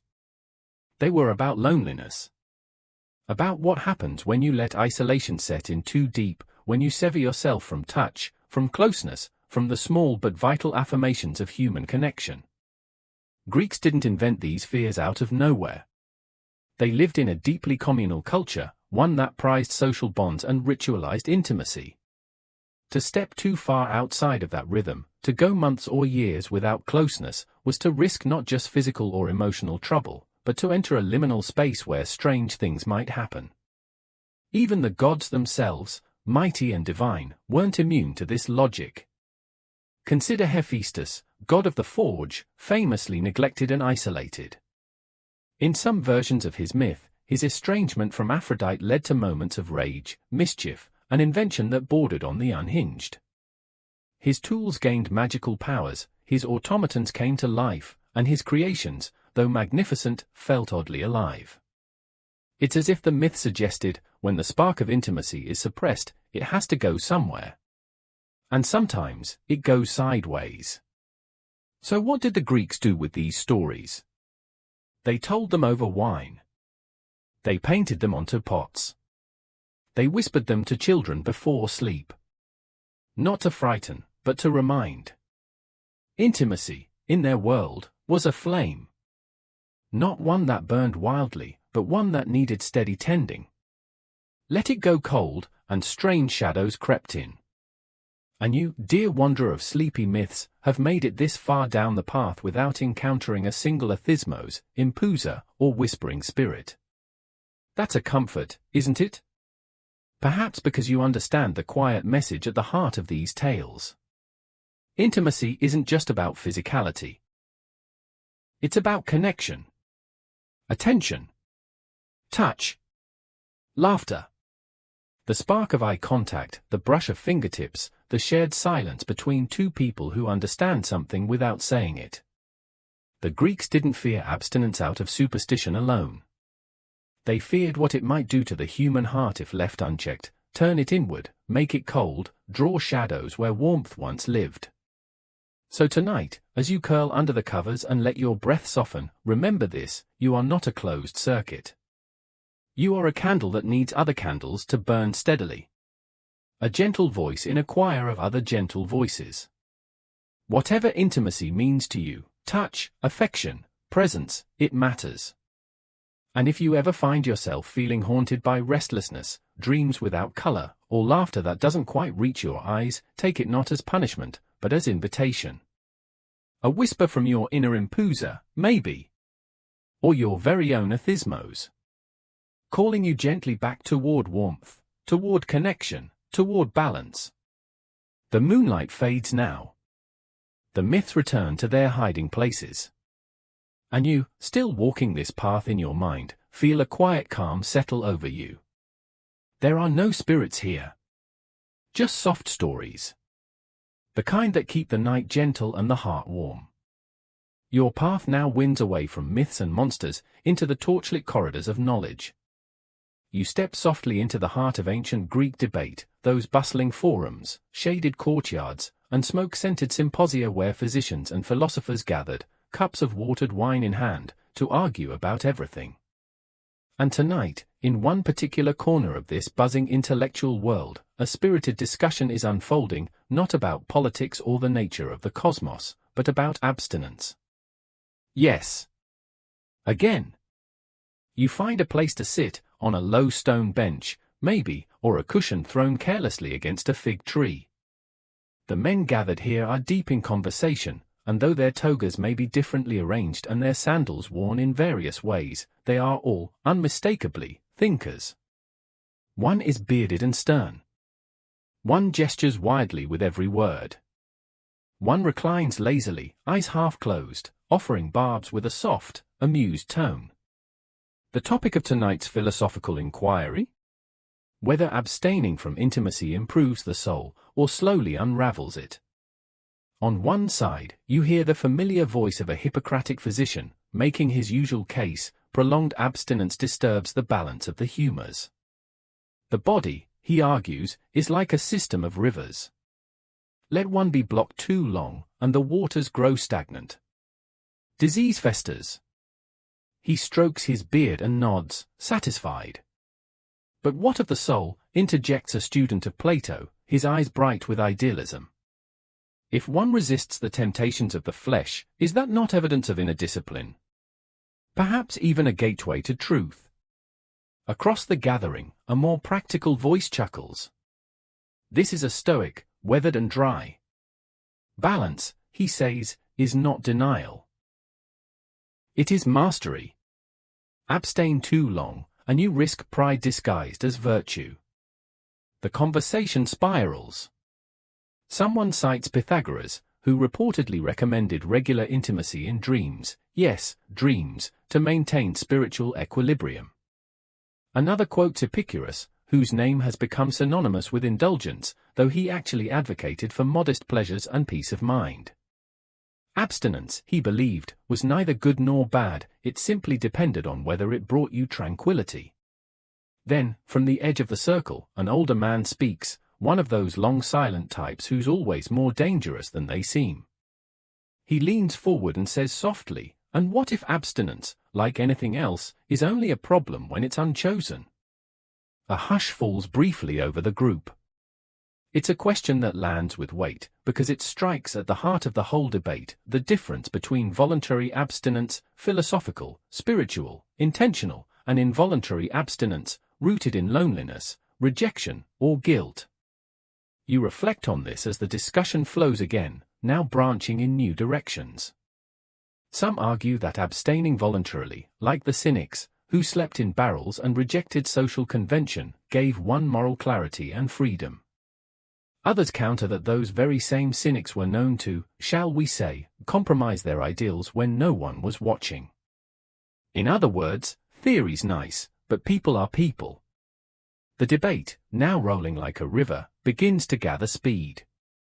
The Aristotelians speak next, holding up moderation as the guiding principle, as usual. Intimacy in excess leads to weakness, one of them explains, but deprivation breeds bitterness. We are not gods, and we are not beasts. We are human, and we must act accordingly. Another man, young, sharp-witted, with a scroll clutched in hand, cites a recent case from the Asclepian, the healing temple. A man had arrived, suffering from sleeplessness, melancholy, and low appetite. The diagnosis? Emotional stagnation. The cure? A combination of dream incubation, herbal baths, and, notably, a gentle nudge toward human contact. Nothing dramatic. Just the acknowledgement that touch, companionship, and intimacy are medicinal in their own way. Historians still argue whether such prescriptions were based on genuine physiological insights or clever psychology. But what's clear is that Greek physicians, regardless of their school, recognized a simple truth: the body and soul respond to closeness. When deprived of it, people suffer, not always dramatically, not always visibly, but slowly, subtly. The mind starts to turn in on itself. You imagine now a philosopher, walking alone at night along the edge of the agora, thoughts looping endlessly, distracted not by argument, but by absence. The kind of emptiness that isn't filled with noise, but with the steady drip of unmet need. Back in the symposium, the conversation softens. Wine is poured. Someone brings out figs. The tone shifts from debate to reflection. You realize that underneath all the competing ideas, humors, reason, virtue, desire, there is consensus forming, even if no one names it. Humans need each other. Whether that need is filled through touch, shared words, laughter, or something quieter, it cannot be indefinitely postponed without consequence. The philosophers here may never agree on how much intimacy is ideal, or how often, or for what purpose, but they agree on this: to ignore that need entirely is to invite imbalance.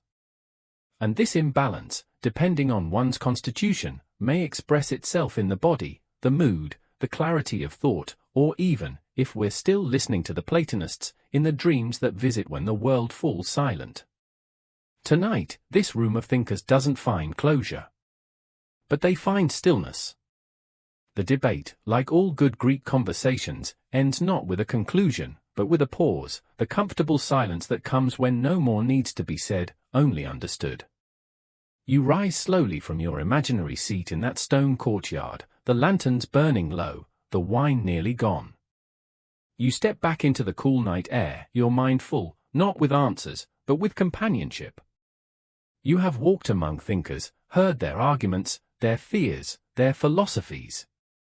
And somewhere in the midst of it, you've remembered something important. That abstinence, like anything else, is not one size fits all. Sometimes it's a path to clarity. Sometimes it's a symptom of fear. Sometimes it's a tool for discipline. And sometimes it's a sign that the soul needs tending. The Greeks, so prone to debate, were also deeply human. They didn't just think about abstinence in abstract terms.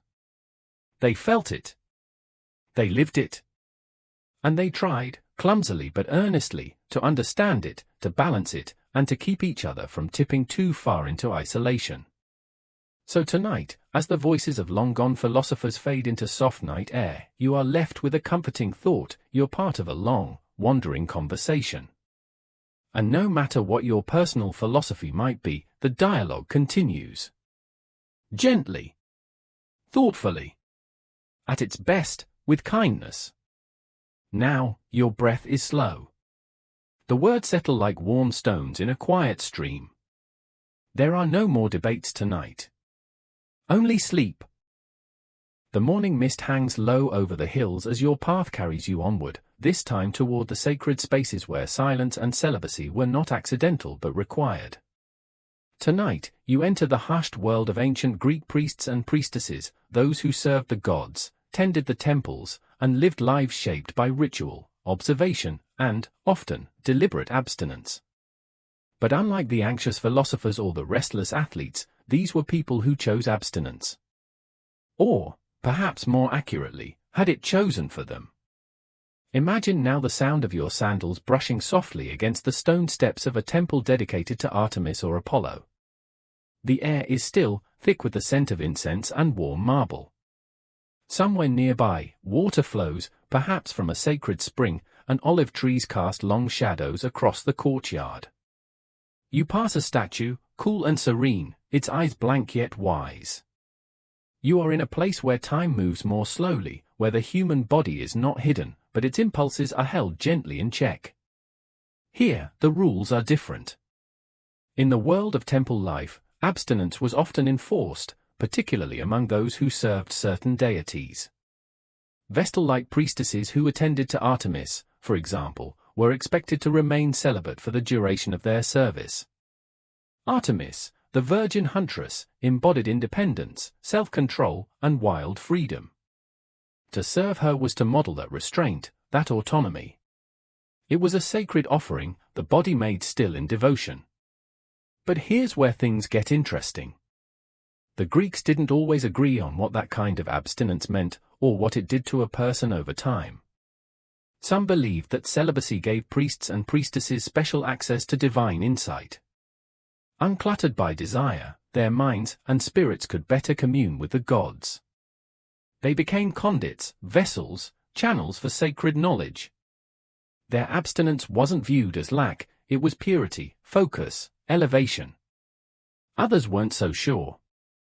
Whispers ran quietly through Greek cities. Some wondered if prolonged abstinence, especially when enforced, didn't purify, but corrupt.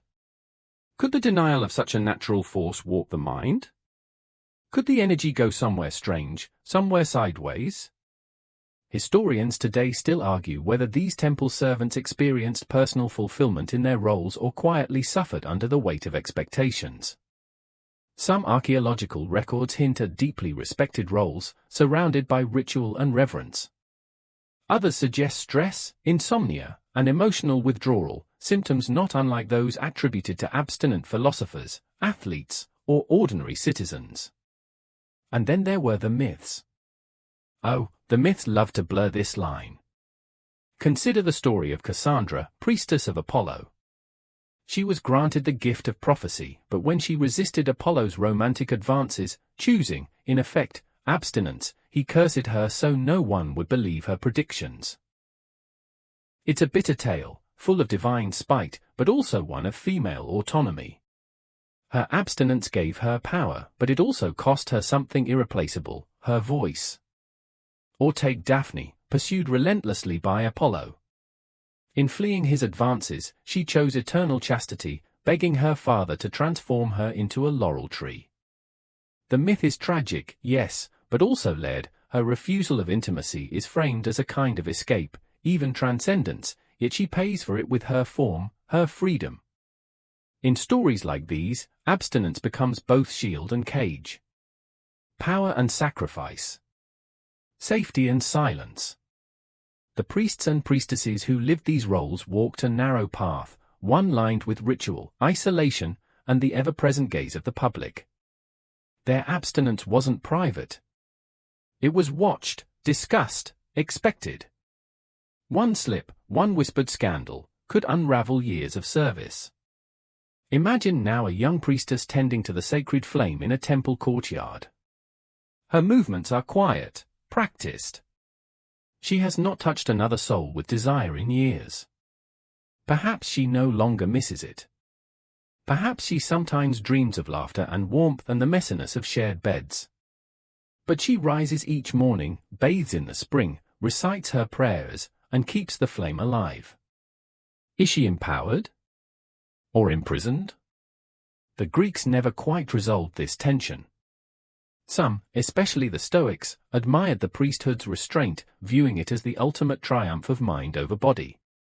Others, like the Epicureans, quietly wondered what such lives cost the soul.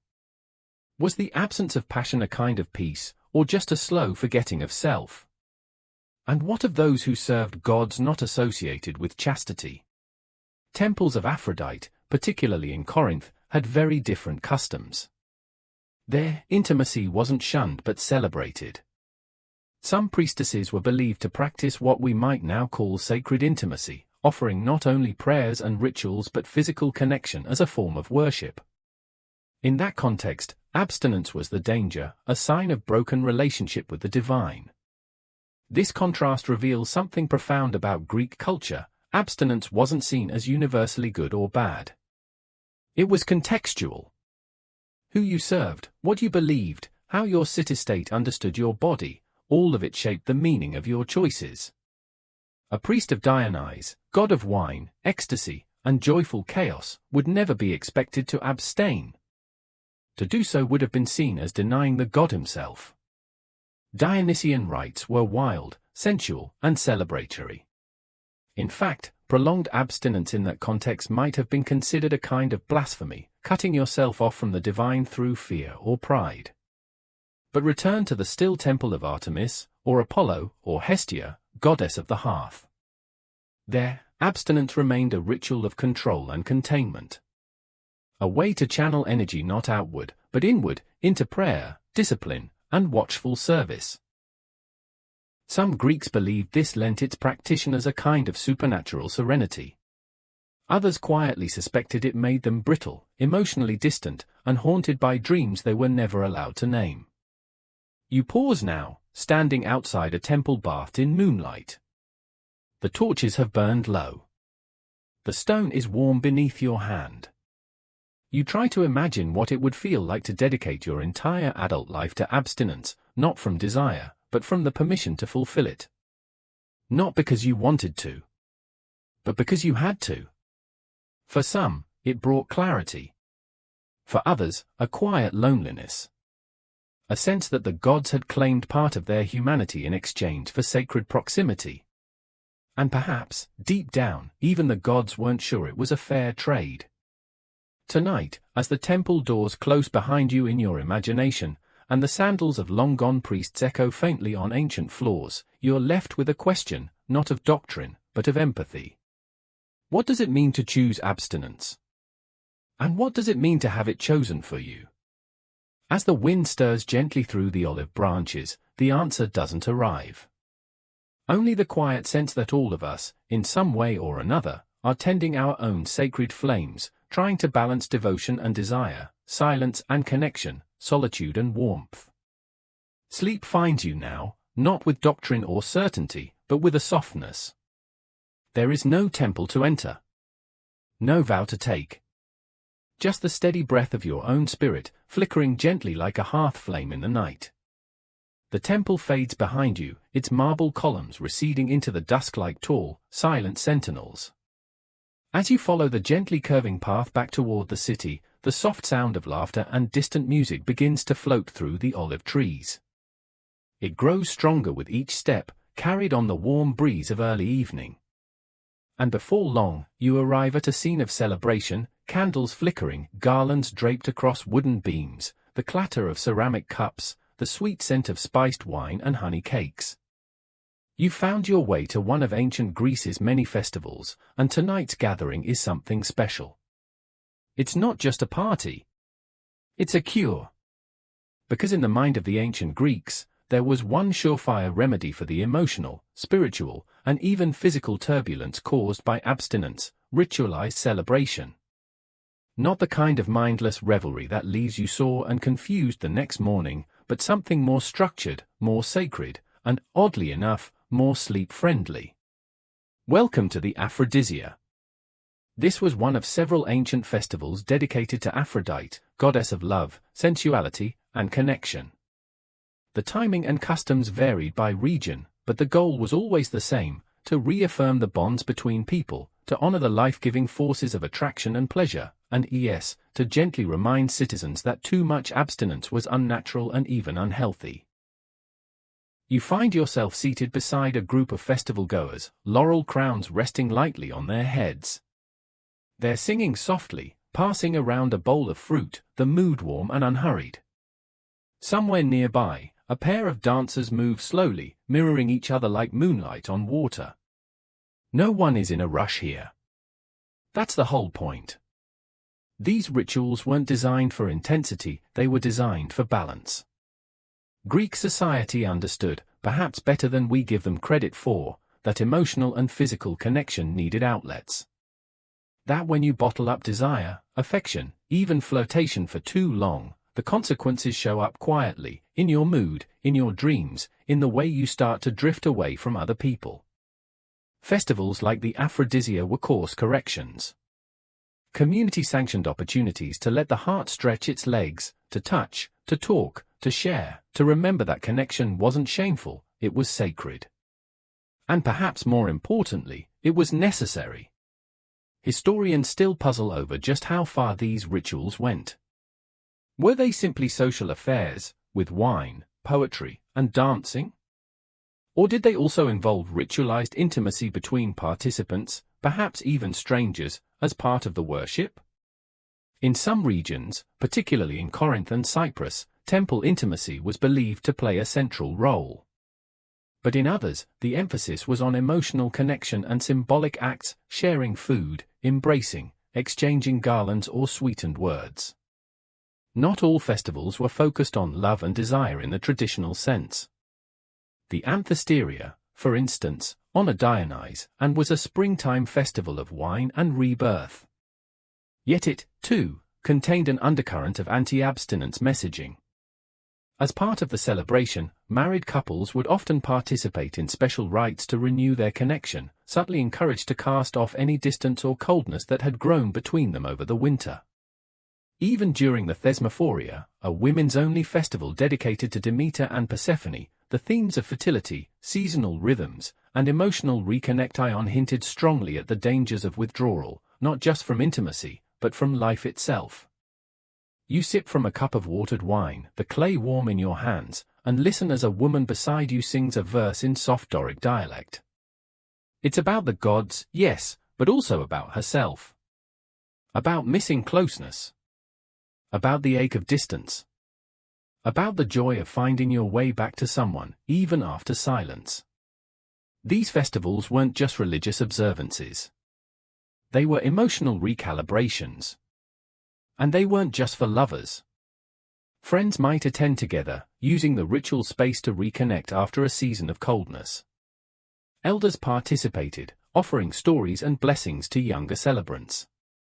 Widows, divorced women, even those who had chosen long-term celibacy were included. Not as outsiders, but as wise voices, respected and sometimes gently encouraged to return, if they wished, to a life of warmth. One inscription from a Delian temple refers to the loosening of shadows, a poetic phrase scholars believe referred to the act of breaking long abstinence through ritual. The shadows, in this case, were not sins or wrongdoings. They were what accumulated when affection, connection, and touch were denied for too long. These shadows clung not to the skin, but to the spirit. And so people gathered, sang, danced, drank lightly, touched carefully, and let the festival do its work, not by command, but by invitation. Some might argue these festivals were performative or over-ritualized, but others point out that they may have been more emotionally intelligent than many modern social customs. They didn't just permit intimacy, they gently, artfully encouraged it, especially for those who had gone without. Imagine now a man who, for reasons of grief or spiritual struggle, has kept to himself for many months. He arrives at the aphrodisia, uncertain, perhaps even reluctant. He's given a cup, invited to sit, to listen to a song. A young woman offers him a flower, not a proposition, but a kindness. They talk. They laugh. He remembers what it is to feel ease in company. And when he goes home that night, he may not have fulfilled anything in the conventional sense, but something has been softened. The shadows have loosened. This was the subtle wisdom of the Greeks. That abstinence, while not a sin, was not a default. It was a state to be entered into with care and exited from with grace. Even in more austere festivals like the Panathenaea, where athletic competitions, poetry, and civic pride were emphasized over sensuality, there were still dances, feasts, and nighttime processions designed to rekindle social bonds. Abstinence wasn't demonized, but it was gently challenged. The body, to the Greeks, was neither inherently impure nor automatically sacred. It was a vessel, and like all vessels, it had to be filled and emptied, warmed and cooled, celebrated and cared for. And that's what these festivals did. They reminded people, gently, beautifully, that it was okay to need closeness. That the soul, just like the body, needs company. Contact. Joy? Even if just for an evening. Even if just through song. The music begins to fade now. The dancers slow their rhythm. Candles flicker lower. You feel yourself growing heavier, not in spirit, but in the way one does when comfort begins to settle in. When the room is warm, and the voices are soft, and your heart no longer feels like it's pressing against the inside of your chest. The aphrodisia will return next year. So will the songs, the food, the conversations that don't need to go anywhere except here. But tonight, the message has already reached you. You are meant to feel connected. You are meant to laugh. You are meant to hold and be held, whether in arms or in conversation or in the memory of joy. Abstinence has its place. But it is not the end of the story. The Greeks knew that. Their festival said so. And now, so does your heart. Let sleep come like garlanded dancers, swaying gently around your thoughts. Let dreams fall like soft petals across your eyes. You are not alone. Not now. Not tonight. The festivities fade like incense smoke, sweet, lingering, and gone too soon. You find yourself once again walking the winding roads of ancient Greece, though this time, there's a new weight in the air. Not one of joy or ritual celebration, but of deep, sober concern. Because while the Greeks had many ways of coping with the discomforts of abstinence, herbs, songs, philosophical debates, there remained a darker, more anxious question that lingered at the edges of all their efforts. Could abstinence actually kill you? It sounds dramatic, even absurd, especially to modern ears. But in the ancient Greek world, this wasn't just a theoretical worry, it was a medical debate, a cultural whisper, and a cause of real fear for some. You walk now beside a healer's garden just beyond the city walls. The plants are dew-covered, their scents sharp and earthy in the morning light. A narrow path leads you past rows of rue, fennel, and wild thyme. Just ahead, an elderly physician is bent over a clay jar, grinding something into powder. He hums quietly to himself, but you notice the way his brow furrows as he examines his notes, murmuring about a case he saw in the spring, a young man pale, listless, and plagued by strange dreams.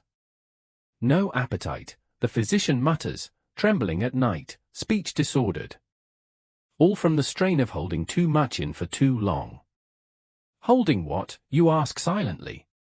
He looks up as if hearing you and answers without missing a beat, life force. The Greeks had many names for it, pneuma, breath or spirit, thumos, passion or spiritedness, and of course, the ever-present humors, that delicate balance of fluids believed to govern not just the body, but the soul. Too much blood, and you became feverish. Too much black bile, melancholic. But what about when nothing moved at all? The Hippocratic school feared that prolonged abstinence would cause vital fluids to stagnate. According to their theory, semen was a concentrated essence of blood and spirit, and if left unexpelled, it could rot within the body. This rotting, they warned, would lead to fever, madness, even death. There's a document, written in that precise, urgent tone only ancient physicians could manage, detailing the case of a man who, after years of abstinence, fell into seizures and died. The cause, it claimed, was not poison or curse or infection, but a collapse of flow. A total shutdown of life force movement. Whether this was poetic diagnosis or placebo-fueled panic, we'll never know. Historians still argue over how literally these texts should be read. But one thing is clear, ancient Greeks genuinely believed that the unchecked build-up of unexpressed desire could have fatal consequences. Of course, not everyone agreed. Some philosophers dismissed these fears as medical superstition. The Stoics, for instance, believed strongly in the power of rational control. If abstinence kills you, one Stoic wrote, then your soul was already weak. The Epicureans countered with gentler logic, no one dies from abstinence itself, but from the anxiety it creates. The act isn't dangerous, it's the torment around it that causes harm. But physicians weren't convinced. In one scroll found in a coastal sanctuary near Epidaurus, a healer writes about the risks of sleep fever in celibate men. His patient experienced nightmares, hot flashes, racing heartbeats, and a deep, gnawing sense of being haunted. The remedy?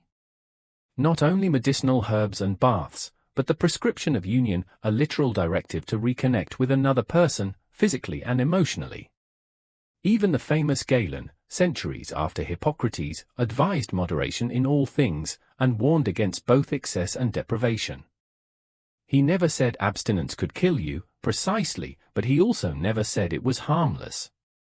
He viewed intimacy as part of the body's regular maintenance, as natural and essential as sleep or digestion. To abstain too long was to gum up the system. And the emotional risks? Those were harder to define, but no less serious.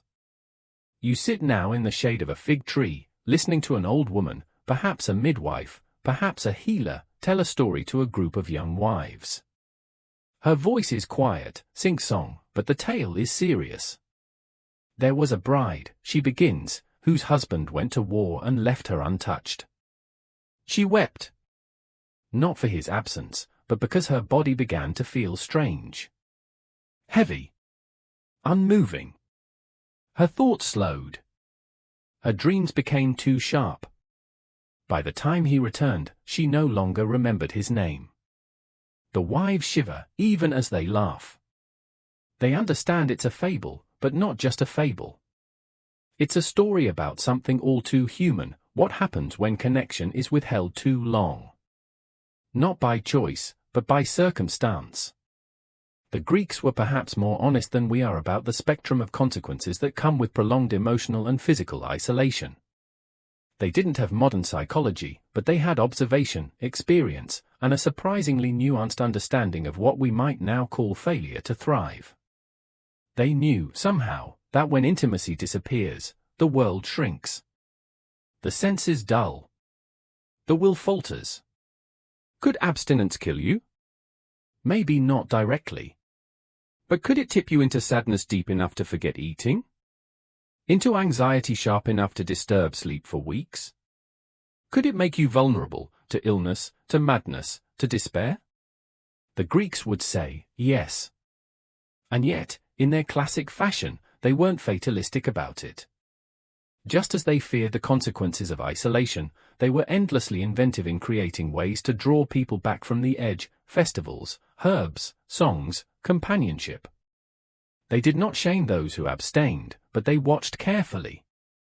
They intervened when needed. And they tried, imperfectly, but sincerely, to build a culture that took connection seriously. You walk now through a grove of cypress trees, the wind whispering above you like a lullaby. The question still lingers in the air, but it no longer feels sharp. Instead, it feels quiet. Gentle. Reframed. Not, could abstinence kill you? But rather, what brings you back to life? Is it touch? Laughter? The nearness of someone breathing beside you, not saying anything at all? A walk shared in silence? The sound of your own name spoken softly after too much time without hearing it? The Greeks, in all their passionate debating, poetic storytelling, and medical theorizing, understood this: connection isn't about indulgence. It's about survival. Not the dramatic, cliff-edge kind, but the slow, daily kind, the kind that keeps you anchored, curious, open. So, as night deepens and the cypress grove darkens around you, let that thought guide you into sleep. You don't need to be dramatic about it. You don't need a prescription. Just a little warmth. A little softness. A little reminder that you are not meant to live behind glass. You are here to feel. To care. To connect. To live with circulation, in every sense of the word. Let your breath steady now. Let the shadows grow long and kind. Let sleep come not as a collapse, but as a return. To balance. To rhythm. To quiet aliveness. The grove behind you fades into a gentle hush, and now, with the stars overhead beginning to drift lazily across the sky, you walk toward a different kind of space, not a temple, nor a festival, nor a physician's garden, but something altogether more private and, in its own way, more dangerous. You're stepping into the shaded courtyards of Epicurus. Not quite the rebel his reputation might suggest, and not nearly the hedonist that history made him out to be. Epicurus was more like your favorite introverted friend, the one who throws small, cozy dinners where no one raises their voice and everyone gets a blanket. But he also had some radically calming ideas, particularly about abstinence. Unlike the nervous physicians or the moderate Aristotelians, Epicurus wasn't afraid of abstinence. He wasn't even all that interested in intimacy as a requirement for happiness. He famously wrote that pleasure is the absence of pain, and believed that calm, steady contentment was preferable to passion, intensity, or obsession.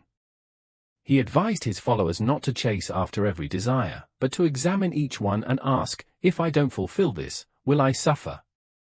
And when it came to intimacy, Epicurus' answer was, more often than not, no, you won't.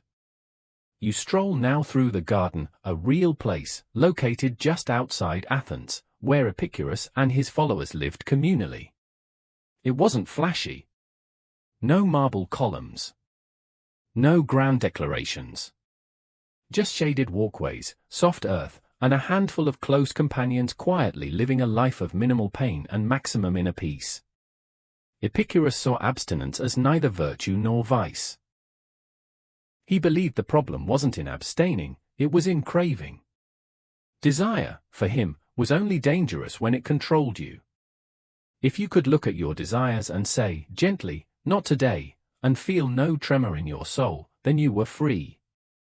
Not cold, not numb, free. Historians still puzzle over Epicurus' own lifestyle.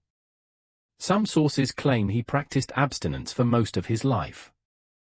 Others suggest he lived modestly, with occasional indulgences. What's consistent is his tone, always measured, always calm, always nudging people back toward a life without unnecessary disturbance. He even went so far as to suggest that the pursuit of intimacy could itself become painful if it led to heartbreak, jealousy, or imbalance. Better, he said, to cultivate deep friendships, the kind that sustain you long after the fire dies down. Of all the things that wisdom provides to help one live a happy life, he wrote, the greatest by far is the possession of friendship. You pause now in the garden, seated on a worn stone bench under a fig tree. Beside you, someone is playing a reed flute, the melody barely louder than the wind. There is food, simple bread, olives, maybe a bit of cheese, and no one is in a rush. No one is performing.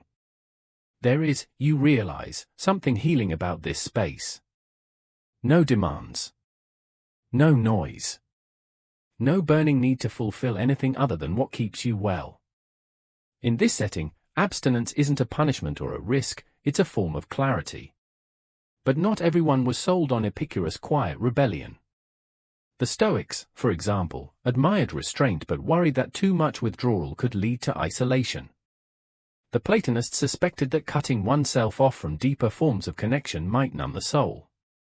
Even ordinary citizens found Epicurean teachings unnerving. What kind of person didn't need affection or passion? To them, Epicurus seemed cool, detached. A man who had not only stopped fearing abstinence, but stopped feeling much of anything at all.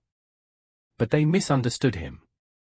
Because the truth is, Epicurus did feel, he just chose which feelings were worth cultivating. Love? Yes, if it brought peace. Companionship?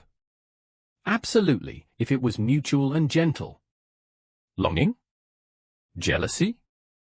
Passion that left you gasping or shattered? He saw those as traps. Not because they were wrong, but because they were loud. And Epicurus was building a philosophy of quiet. In one letter, written to a friend while enduring painful illness, Epicurus writes that even in agony, he is content, because his memory is full of good conversations, soft evenings, and the laughter of friends. He needed nothing more to endure the present. Not intimacy, not ecstasy, not distraction. Just balance. You think now of all the Greeks you've met on this journey, Hippocrates, pacing nervously about fluids and fevers. Plato, fretting over unspent energy spiraling into dreams. The Spartan trainers, scheduling intimacy with the precision of a military campaign. The priests, sacrificing desire for sacred duty. And then Epicurus, sitting here with a cup of water and a bowl of lentils, asking you softly, are you actually suffering from abstinence, or from expectation? It's a fair question. And one that lingers. Maybe what we call loneliness sometimes isn't absence, but noise, the static left behind by unmet hopes, misunderstood needs, or inherited ideas of what should fulfill us. Epicurus invites us to ask, not what am I missing, but what can I release? Still, his philosophy isn't for everyone. Some people do feel suffering in abstinence, not because they crave chaos, but because they need closeness. And Epicurus never dismissed them. He only asked them to look inward first. To find the line between desire and distress. And to choose peace wherever it could be found. For some, peace means connection. For others, it might mean stillness. Epicurus simply said, choose the one that doesn't hurt. And tonight, as your eyes grow heavier and your breathing slows, you find yourself less concerned with definitions. Abstinence. Indulgence. Balance. These are not absolutes, they are textures, each person's woven cloth of needs, rhythms, and gentle preferences. There is no moral panic in the garden. No shame, no fire, no divine threat. Just soft voices, cool wine, and the permission to say yes or no without fear. Let that calm guide you now. You are not broken for wanting intimacy. Nor are you broken for needing space. You are a vessel like any other, sometimes full, sometimes empty, always worthy of care. Sleep comes softly here in Epicurus' world. Not because the questions have been answered, but because they've been given room to breathe. Let the night wrap gently around you like linen. Let your heart beat steadily, free of pressure. Let your dreams unfold like vines across a stone wall, quiet, slow, and exactly enough. The garden slowly fades behind you, its tranquility lingering like the scent of crushed mint on your fingertips. The air feels a little warmer now, as if the night has curled itself into a softer shape, and your next steps carry you into a more shadowed space, not heavy, not threatening, but charged with a subtle magic.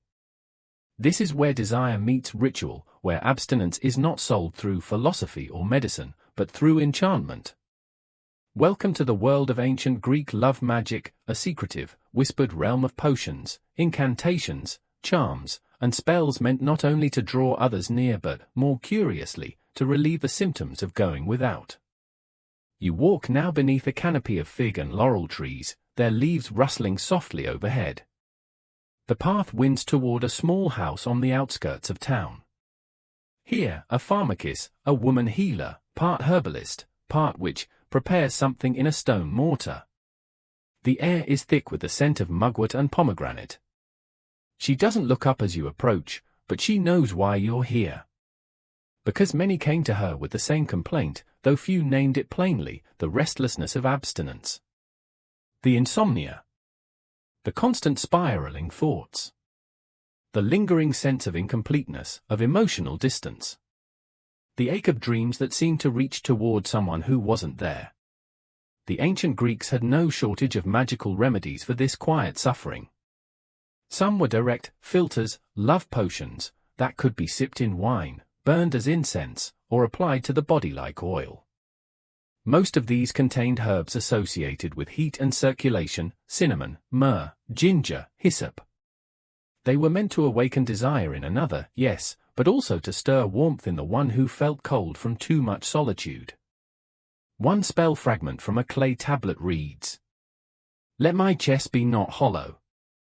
Let sleep not flee me. Let their name come to my lips like morning dew." It's not aggressive. It's not controlling. It's a plea for relief, not from desire, but from the sharp edges of its absence. Historians still debate how seriously these spells were taken. Some say they were theatrical, meant more for ritual catharsis than real outcomes. Others argue that for the ancients, especially women, who often lacked social or legal power, magic was a real and potent avenue for agency. In either case, the message is clear: abstinence hurt, and people were willing to call upon unseen forces to ease the ache. And not all love magic was about calling someone toward you. Some was about helping the abstinent person reconnect with themselves, body and spirit alike. There are records of binding spells meant not to capture others, but to bind desire within, to calm it. A kind of magical abstinence aid. One such spell instructed the caster to inscribe the name of their longing onto a shard of pottery, then bury it near a river while reciting lines about still waters and silent hearts. You might imagine this as silly, but pause a moment. Isn't there something quietly therapeutic in writing your longing down, naming it, releasing it? The Greeks thought so. There were also amulets, worn close to the skin. Some were shaped like knots, others like hands or serpents. These weren't just fashion, they were charms designed to either draw love near or keep emotional chaos at bay during times of abstinence. A woman might wear a small ivory knot around her neck to preserve her calm in the absence of a partner. A man might tie a red thread around his wrist, murmuring a prayer to Eros for balance, not conquest. And then there were dream spells. These were particularly common among the abstinent, who, as you may recall from earlier on your journey, often suffered from vivid, unsettling dreams. Magical practitioners offered spells that promised restful sleep and visits from desired figures, whether gods, spirits, or sometimes very real people. One spell fragment says simply, "Let her walk with me in the dream grove. Let her speak, but not touch. Let the longing be eased by vision." Even in sleep, the Greeks sought to soothe abstinence, not necessarily by fulfilling it, but by acknowledging it. Giving it form. A face. A voice. You pause by the hearth of our imagined pharmacist. She is now whispering to a young man whose eyes are heavy with something between sadness and frustration. She places a bundle of herbs in his hand, something to burn before bed, something to breathe in deeply. No promises. Just comfort. A scent. A ritual. A reminder that feeling hunger for connection does not make you weak. It makes you human. Love magic wasn't always about getting someone else. Often, it was about keeping yourself whole while you waited. Or while you healed. Or while you decided whether to continue waiting at all. You wander now through the quiet night streets of a Greek village. The windows glow faintly. Somewhere, a reed flute plays. In one house, a woman tucks a small charm under her pillow, a pebble from a river, wrapped in green cloth. In another, a man rubs a dab of oil between his palms before sleep, just as his mother taught him. For calm. For ease. Not all abstinence ends with reunion. Some ends with release. The Greeks knew that too. And for those who couldn't, or chose not to, seek intimacy directly, magic became a soft, symbolic substitute. Not in place of human connection, but as a gesture toward balance. A reassurance that the ache wouldn't last forever. That someone, somewhere, God or mortal, was listening. You might smile now, imagining a lovesick Athenian secretly pouring honey over a carved figurine while whispering the name of someone who would never know. Or a lonely widow lighting a lamp with no word spoken, simply letting the flame be her only prayer. And while modern sensibilities might scoff, you can't help but feel that there's something wise in this. Because sometimes, the cure for abstinence is not action, but acknowledgement. Not pursuit, but pause. Not noise, but naming. The Greeks didn't always try to fix abstinence with urgency. Sometimes, they made a ritual of sitting with it. Of softening its edges with scent, with chant, with symbol. They knew you couldn't always end the longing. But you could light a candle beside it. You could make it feel seen. Tonight, as you settle deeper into the folds of your blanket, think of these quiet gestures. Think of love spells whispered not for conquest, but for peace. Think of oils rubbed gently over wrists. Of small knots worn against the chest. Of names buried near water, not to forget, but to rest. Sleep, now, like the dreamer in the spell. Let your longings speak, but not stir you. Let them drift through the grove of your mind and vanish like mist at morning. And know this, you are not alone. Not in your desire. Not in your quiet ache. The ancients walked this path too, sometimes with lovers, sometimes without, always with care. The stars now sit higher in the sky, quiet and ancient. You've wandered through temples and healing gardens, festivals, and enchanted spells. You've met physicians, philosophers, lonely dreamers, and ritual dancers. But now, the path turns inward, into a rarer space. A quieter one. The home of those Greeks who believed, perhaps more radically than anyone else you've met so far, that abstinence wasn't a problem to be solved, but a solution to something deeper. You're entering the world of the ascetics. The ones who deliberately withdrew from pleasure, not out of fear or superstition, but as a path to wisdom. Picture yourself now on a sun-bleached hillside above Delphi. It's quiet here. No bustle of the market, no hymns of the temples, no smell of roasted goat or fresh bread. Just wind, pine, and stone. Here lives a philosopher of the Cynic school, someone like Diogenes, or at least one of his less confrontational followers. He eats little. Sleeps outside. Owns nothing but a cloak, a staff, and a satchel. His days are spent in reflection, walking, speaking rarely. And yes, he has chosen abstinence. But not for the reasons you might think. To the Cynics, desire itself was the distraction, not its absence. They believed that true freedom came only when you no longer needed to chase things, not wealth, not fame, not food or affection or even comfort. They rejected social norms, including expectations around intimacy. And so, abstinence became a kind of rebellion. Not against the body, but against control. The cynic's view was harsh, perhaps, but not cruel. It was about stripping life down to its essentials. Why should I beg for love, one cynic is said to have asked, when I can be free from needing it? To them, intimacy, even in its sweetest form, could entangle, could confuse, could pull the soul away from its truest, clearest self. Nearby, a student of Pythagoras meditates beneath a fig tree. The Pythagoreans were gentler than the cynics, but equally committed to the belief that abstaining from bodily pleasures, especially from intimacy, purified the soul. To them, abstinence wasn't withdrawal. It was tuning. Like a lyre string tightened to just the right pitch, ready to resonate with the divine. They believed the body was a temporary vessel. To invest too deeply in its pleasures was to forget the eternity of the soul. Abstinence, then, was not a lack of love, but a higher love. Love of the cosmos. Of harmony. Of truth. You listen now as one of the Pythagoreans teaches his pupils.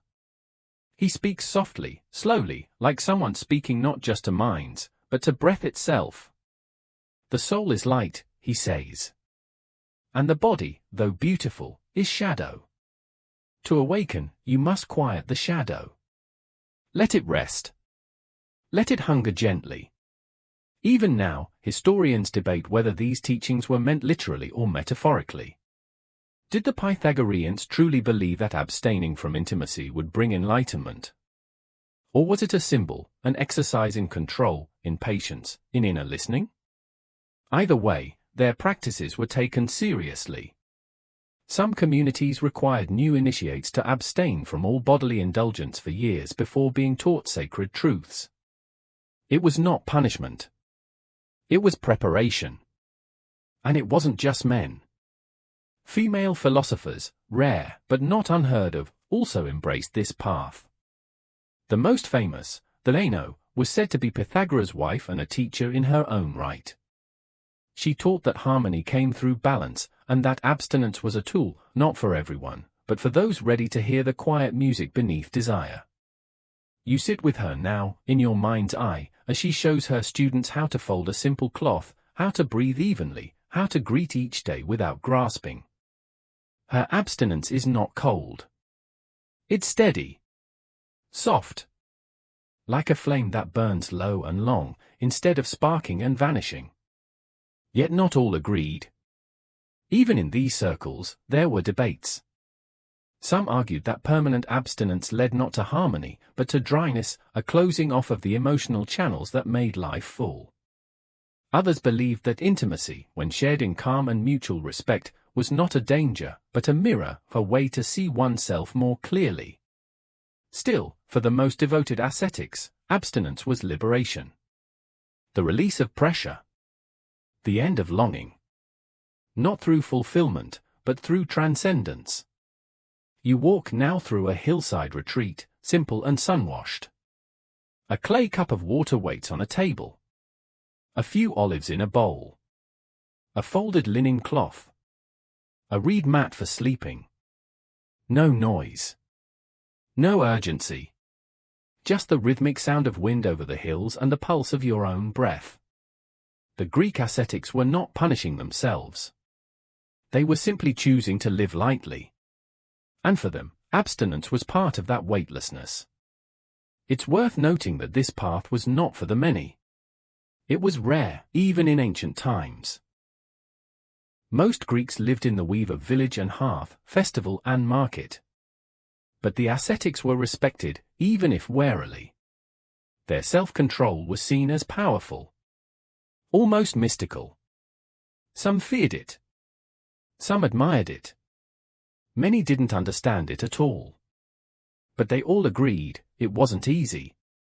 Choosing abstinence, not as a reaction, but as a discipline, took courage. And perhaps that's the secret thread running through all the tales you've heard tonight. Abstinence, for the Greeks, was never passive. It was always active. always chosen. Or at least, consciously endured. And for those who walked the quiet path of philosophy, abstinence was not a void, it was a kind of song. One only the stillest minds could hear. You sit quietly now, letting your breath match the rhythm of the imagined hillside breeze. You are not in a temple, or a crowd, or even a garden. You are simply present, listening to your own quietness. And in that silence, perhaps, you feel something the ascetics knew all along, that there is a kind of intimacy within the self that cannot be touched or taken. Only tuned. So as your thoughts slow, and your breath deepens, remember, abstinence need not mean absence. It can be a space, a pause, a gentle rest in the song of your own spirit. You do not need to chase or deny tonight. You only need to listen. And let sleep, quiet, balanced, steady, gather you in its arms. The hills of ascetic thought settle behind you like a fading hum, still present, but no longer pressing. The silence there was sharp and clarifying, like the sound of a lyre plucked in an empty chamber. But now, your steps carry you back toward the city. And not just any part of the city, but its very heart, the agora. Because for all their reverence of philosophy and medicine and poetry, the Greeks were intensely civic-minded. Politics wasn't just a pastime, it was practically a national obsession. And at a certain point in Greek history, even abstinence became political. Yes. Believe it or not, your personal bedroom habits, or lack thereof, could reflect, at least in the eyes of your fellow citizens, your loyalty, your moral standing, even your usefulness to the state. Let's wander now through the agora of Athens, around 430 BCE. There's a lot going on. Traders yelling. Philosophers pacing. Orators arguing. Pottery being stacked, goats bleating, olives being weighed. And somewhere amidst the hubbub, a young Athenian citizen is being accused, not of theft, not of treason, but of withdrawing too much from society. That withdrawal, his accuser claims, includes his lack of participation in civic rituals, and perhaps more scandalously, his abstinent lifestyle. Now, it's not that ancient Athens enforced intimacy. But in certain cases, especially in the age of Pericles, when the democratic system was tied so closely to public involvement and masculine camaraderie. A man who refused to marry, refused to produce heirs, or even refused the company of women could be considered suspiciously aloof. He wasn't just seen as odd, he might be called antisocial, or worse, unpatriotic. After all, if the future of the polis depended on new citizens, wasn't it every man's duty to contribute? And it wasn't just men under scrutiny. Women, too, especially among the upper classes, were expected to fulfill roles that involved childbearing, ritual observance, and household management. A woman who remained abstinent by choice, or worse, by vocal principle, was sometimes feared as disruptive. What kind of woman refused to marry? To raise children? To honor Heros' blessings with fertility? Even in tragedies and comedies, abstinent women were painted with tension. Think of Antigone, whose devotion to death and honor placed her outside traditional family roles.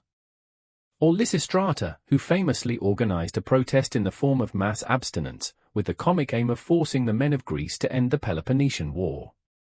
That's right, abstinence as weaponized policy. In Aristophanes' Lysistrata, the women deny their husbands intimacy until they agree to stop fighting. It's absurd, it's bawdy, it's satire, but underneath the comedy lies a surprisingly sharp point, that bodily connection, or its absence, has power, not just over individuals, but over nations. Historians still debate whether the play was meant as pure farce or subtle critique. Was Aristophanes mocking women? Or showing, cheekily, how deeply the Greeks understood abstinence as a lever in public life? Certainly, the Spartans had their own views on abstinence and the state.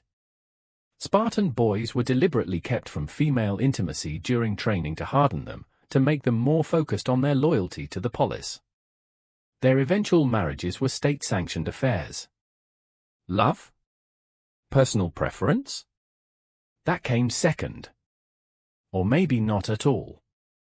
In that way, abstinence wasn't always about desire, it was about discipline and control. And when applied collectively, it became something like a civic tool. Control intimacy, and you control distraction. Control abstinence, and you control devotion. You step now into a public bathhouse, listening as a group of middle-aged men debate over oiling themselves down. The conversation turns unexpectedly toward the youth of today, how they avoid marriage, how they spend too much time with books, how they seem uninterested in proper relationships. One man sighs and says, "Soon we'll have no soldiers left, only poets." It's a familiar grumble. But it's not without weight. Because in Greek thought, a man who abstained too long, who lived without passion, without partnership, without children, could be seen as dangerously drifting. Not grounded in family. Not connected to tradition. Not anchored to the polis. And yet, as always, there were exceptions. Philosophers often defended their abstinent choices as necessary for clear thought. Priests and priestesses, as you've seen, were held to high standards of celibacy. And those who followed certain mystery cults, particularly the Eleusinian or Orphic rites, believed that abstaining from physical desire was part of purifying the soul in preparation for something greater. Still, for the average citizen, especially in classical Athens, abstinence wasn't just a personal decision. It was a civic concern. Public policy reflected this. Laws were passed that rewarded marriage and childbirth. Widows were sometimes paired off through arranged remarriage. Dowries were structured to encourage union. Even funeral speeches often praised the deceased not only for their valor, but for their family contributions, the children they raised, the partnerships they sustained. You pass now a stoa lined with sculpted busts, statesmen, generals, poets. Beneath each one is a short inscription. Some say a father of three, or husband of Lysandra, or lived in honorable union. These weren't just personal facts. They were credentials. So you see, in ancient Greece, abstinence wasn't simply something you did or didn't do. It could mark you as a mystic, or a rebel. A sage, or a threat. Sometimes it made you admirable. Sometimes it made you suspicious. But it always made you noticed. And maybe that's why the Greeks talked about it so much. It wasn't just about health, or desire, or dreams. It was about belonging. To a lover. To a god. To a people. Or not. Tonight, as the agora quiets and the torches along the colonnades flicker low, you find yourself walking the stone-paved edge of public life, thinking not of duty or scrutiny, but of choice. You are not required to be loud. Or paired. Or public. You are allowed to be quiet. You are allowed to belong to yourself. And if abstinence is part of that, by desire or by chance, by peace or by pain, know that even in ancient Greece, with all its rules and rituals, there was room for the outsider. The watcher. The gentle refuser. Let sleep come now like a vote cast silently. Not for or against anything. Just for rest. For privacy. For permission. You do not have to explain. You are enough, right now. The agora slips into stillness behind you, and with it, the noise of public life, the debates, the expectations, the invisible pressures of belonging. Tonight, you've wandered far from where you started, through medicine and myth, rituals and remedies, philosophy and politics. And now, you arrive gently at the edge of it all, where history becomes reflection. Where the question isn't what the Greeks believed about abstinence, but what it all means for you, here, in this moment of soft darkness and quiet breath. You find yourself seated on a wide stone ledge overlooking the sea, the moon glimmering across the Aegean in quiet waves. The night air is cooler here.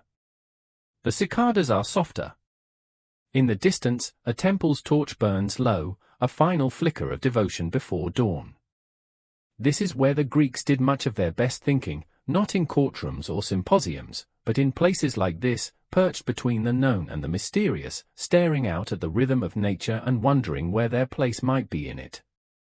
So, what did ancient Greece finally decide about abstinence? If you were hoping for a grand, unifying conclusion, the kind that ties everything up with a neat little laurel wreath, well, sorry. The Greeks never really agreed. And maybe that's the answer. Some thought abstinence caused disease. Others believed it cured it. Some feared it would drive you mad, turn you ghostly, shrivel your spirit. Others embraced it as the path to clarity, harmony, even transcendence. It could be sacred. It could be dangerous. It could be a sign of discipline or a symptom of isolation. It could mean wisdom, or sickness, or heartbreak, or power. The truth is, abstinence in ancient Greece was never just about the body. It was about your relationship to the world, how you handled longing, how you navigated connection, how you understood yourself in times of closeness and in times of distance. The Greeks, in their chaotic brilliance, gave us the tools to see abstinence not as a moral scorecard, but as a state of being. A chapter. A season. Sometimes chosen. Sometimes not. Sometimes peaceful. Sometimes a little lonely. Always human. Even their gods were conflicted. Aphrodite celebrated closeness and bloom, while Artemis guarded independence like a flame. Dionysus wanted you to melt into ecstatic union, Apollo asked you to hold still and listen. Hera championed marriage and permanence. Hermes? He just wanted you to flirt, honestly. Each god reflected a different shade of the human need for, or avoidance of, intimacy. So maybe the lesson isn't whether abstinence is good or bad, maybe it's about knowing how to be abstinent. Whether for a week or a decade. Whether by chance or conviction. The Greeks asked, are you at peace with your solitude? Does it make space for something else? Or does it leave you aching in ways that no incantation, no philosophy, no civic praise can soothe? And maybe, if it does ache, the answer isn't always to fix it. Sometimes the answer is to recognize it. To name the longing. To hold it gently, like a pebble worn smooth by tide and time. The Greeks certainly tried. They lit candles. Sipped herbs. Wrote odes and laments. They debated in marble halls and whispered in shaded rooms. They tried to understand what absence meant, and in doing so, they left us stories. Not solutions, but stories. And stories, as you've seen, are sometimes the best comfort of all. You rise now, stretching under the stars, your journey through time and thought nearly complete. You've seen abstinence feared, honored, weaponized, misunderstood, and quietly embraced. You've walked through its rituals, slept under its philosophies, brushed against its loneliness and its peace. And maybe tonight, you carry that understanding into your own life, not as instruction, but as permission. To rest. To feel. To not rush. To be exactly where you are, in the in-between. Because connection comes in many forms. And sometimes, the most nourishing kind begins when you stop trying to end your solitude, and instead, simply let it sit beside you. Not as a punishment, but as a presence. Let the waves hush now. Let the past fade like footprints in warm sand. Let your breath come slow and smooth. You've traveled far enough for one night.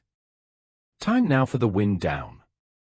So now, as your eyes grow heavy and your muscles soften into the mattress, allow the voices of the past to drift away. Let the temples crumble, the torches burn out, the fig tree sway in rhythm with your slowing breath.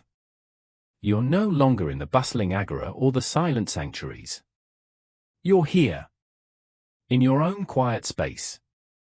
And maybe, after tonight, it feels a little less lonely. Abstinence, desire, closeness, distance, they're all part of the same long song. The same old questions we've been asking since stone met chisel.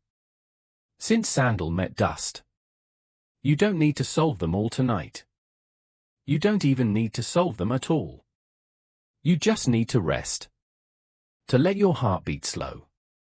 To let your body sink a little deeper, your thoughts stretch a little wider. There's no urgency here. No test. Just you and this quiet moment, and a story you were kind enough to carry all the way to the end. You did beautifully. So breathe in. And breathe out. Feel your body cradle itself. And know, you are safe. You are whole. You are part of a very old, very gentle question. And wherever you are on that path, wanting, waiting, wondering, you are not alone. Good night, traveler. And sweet, sweet dreams.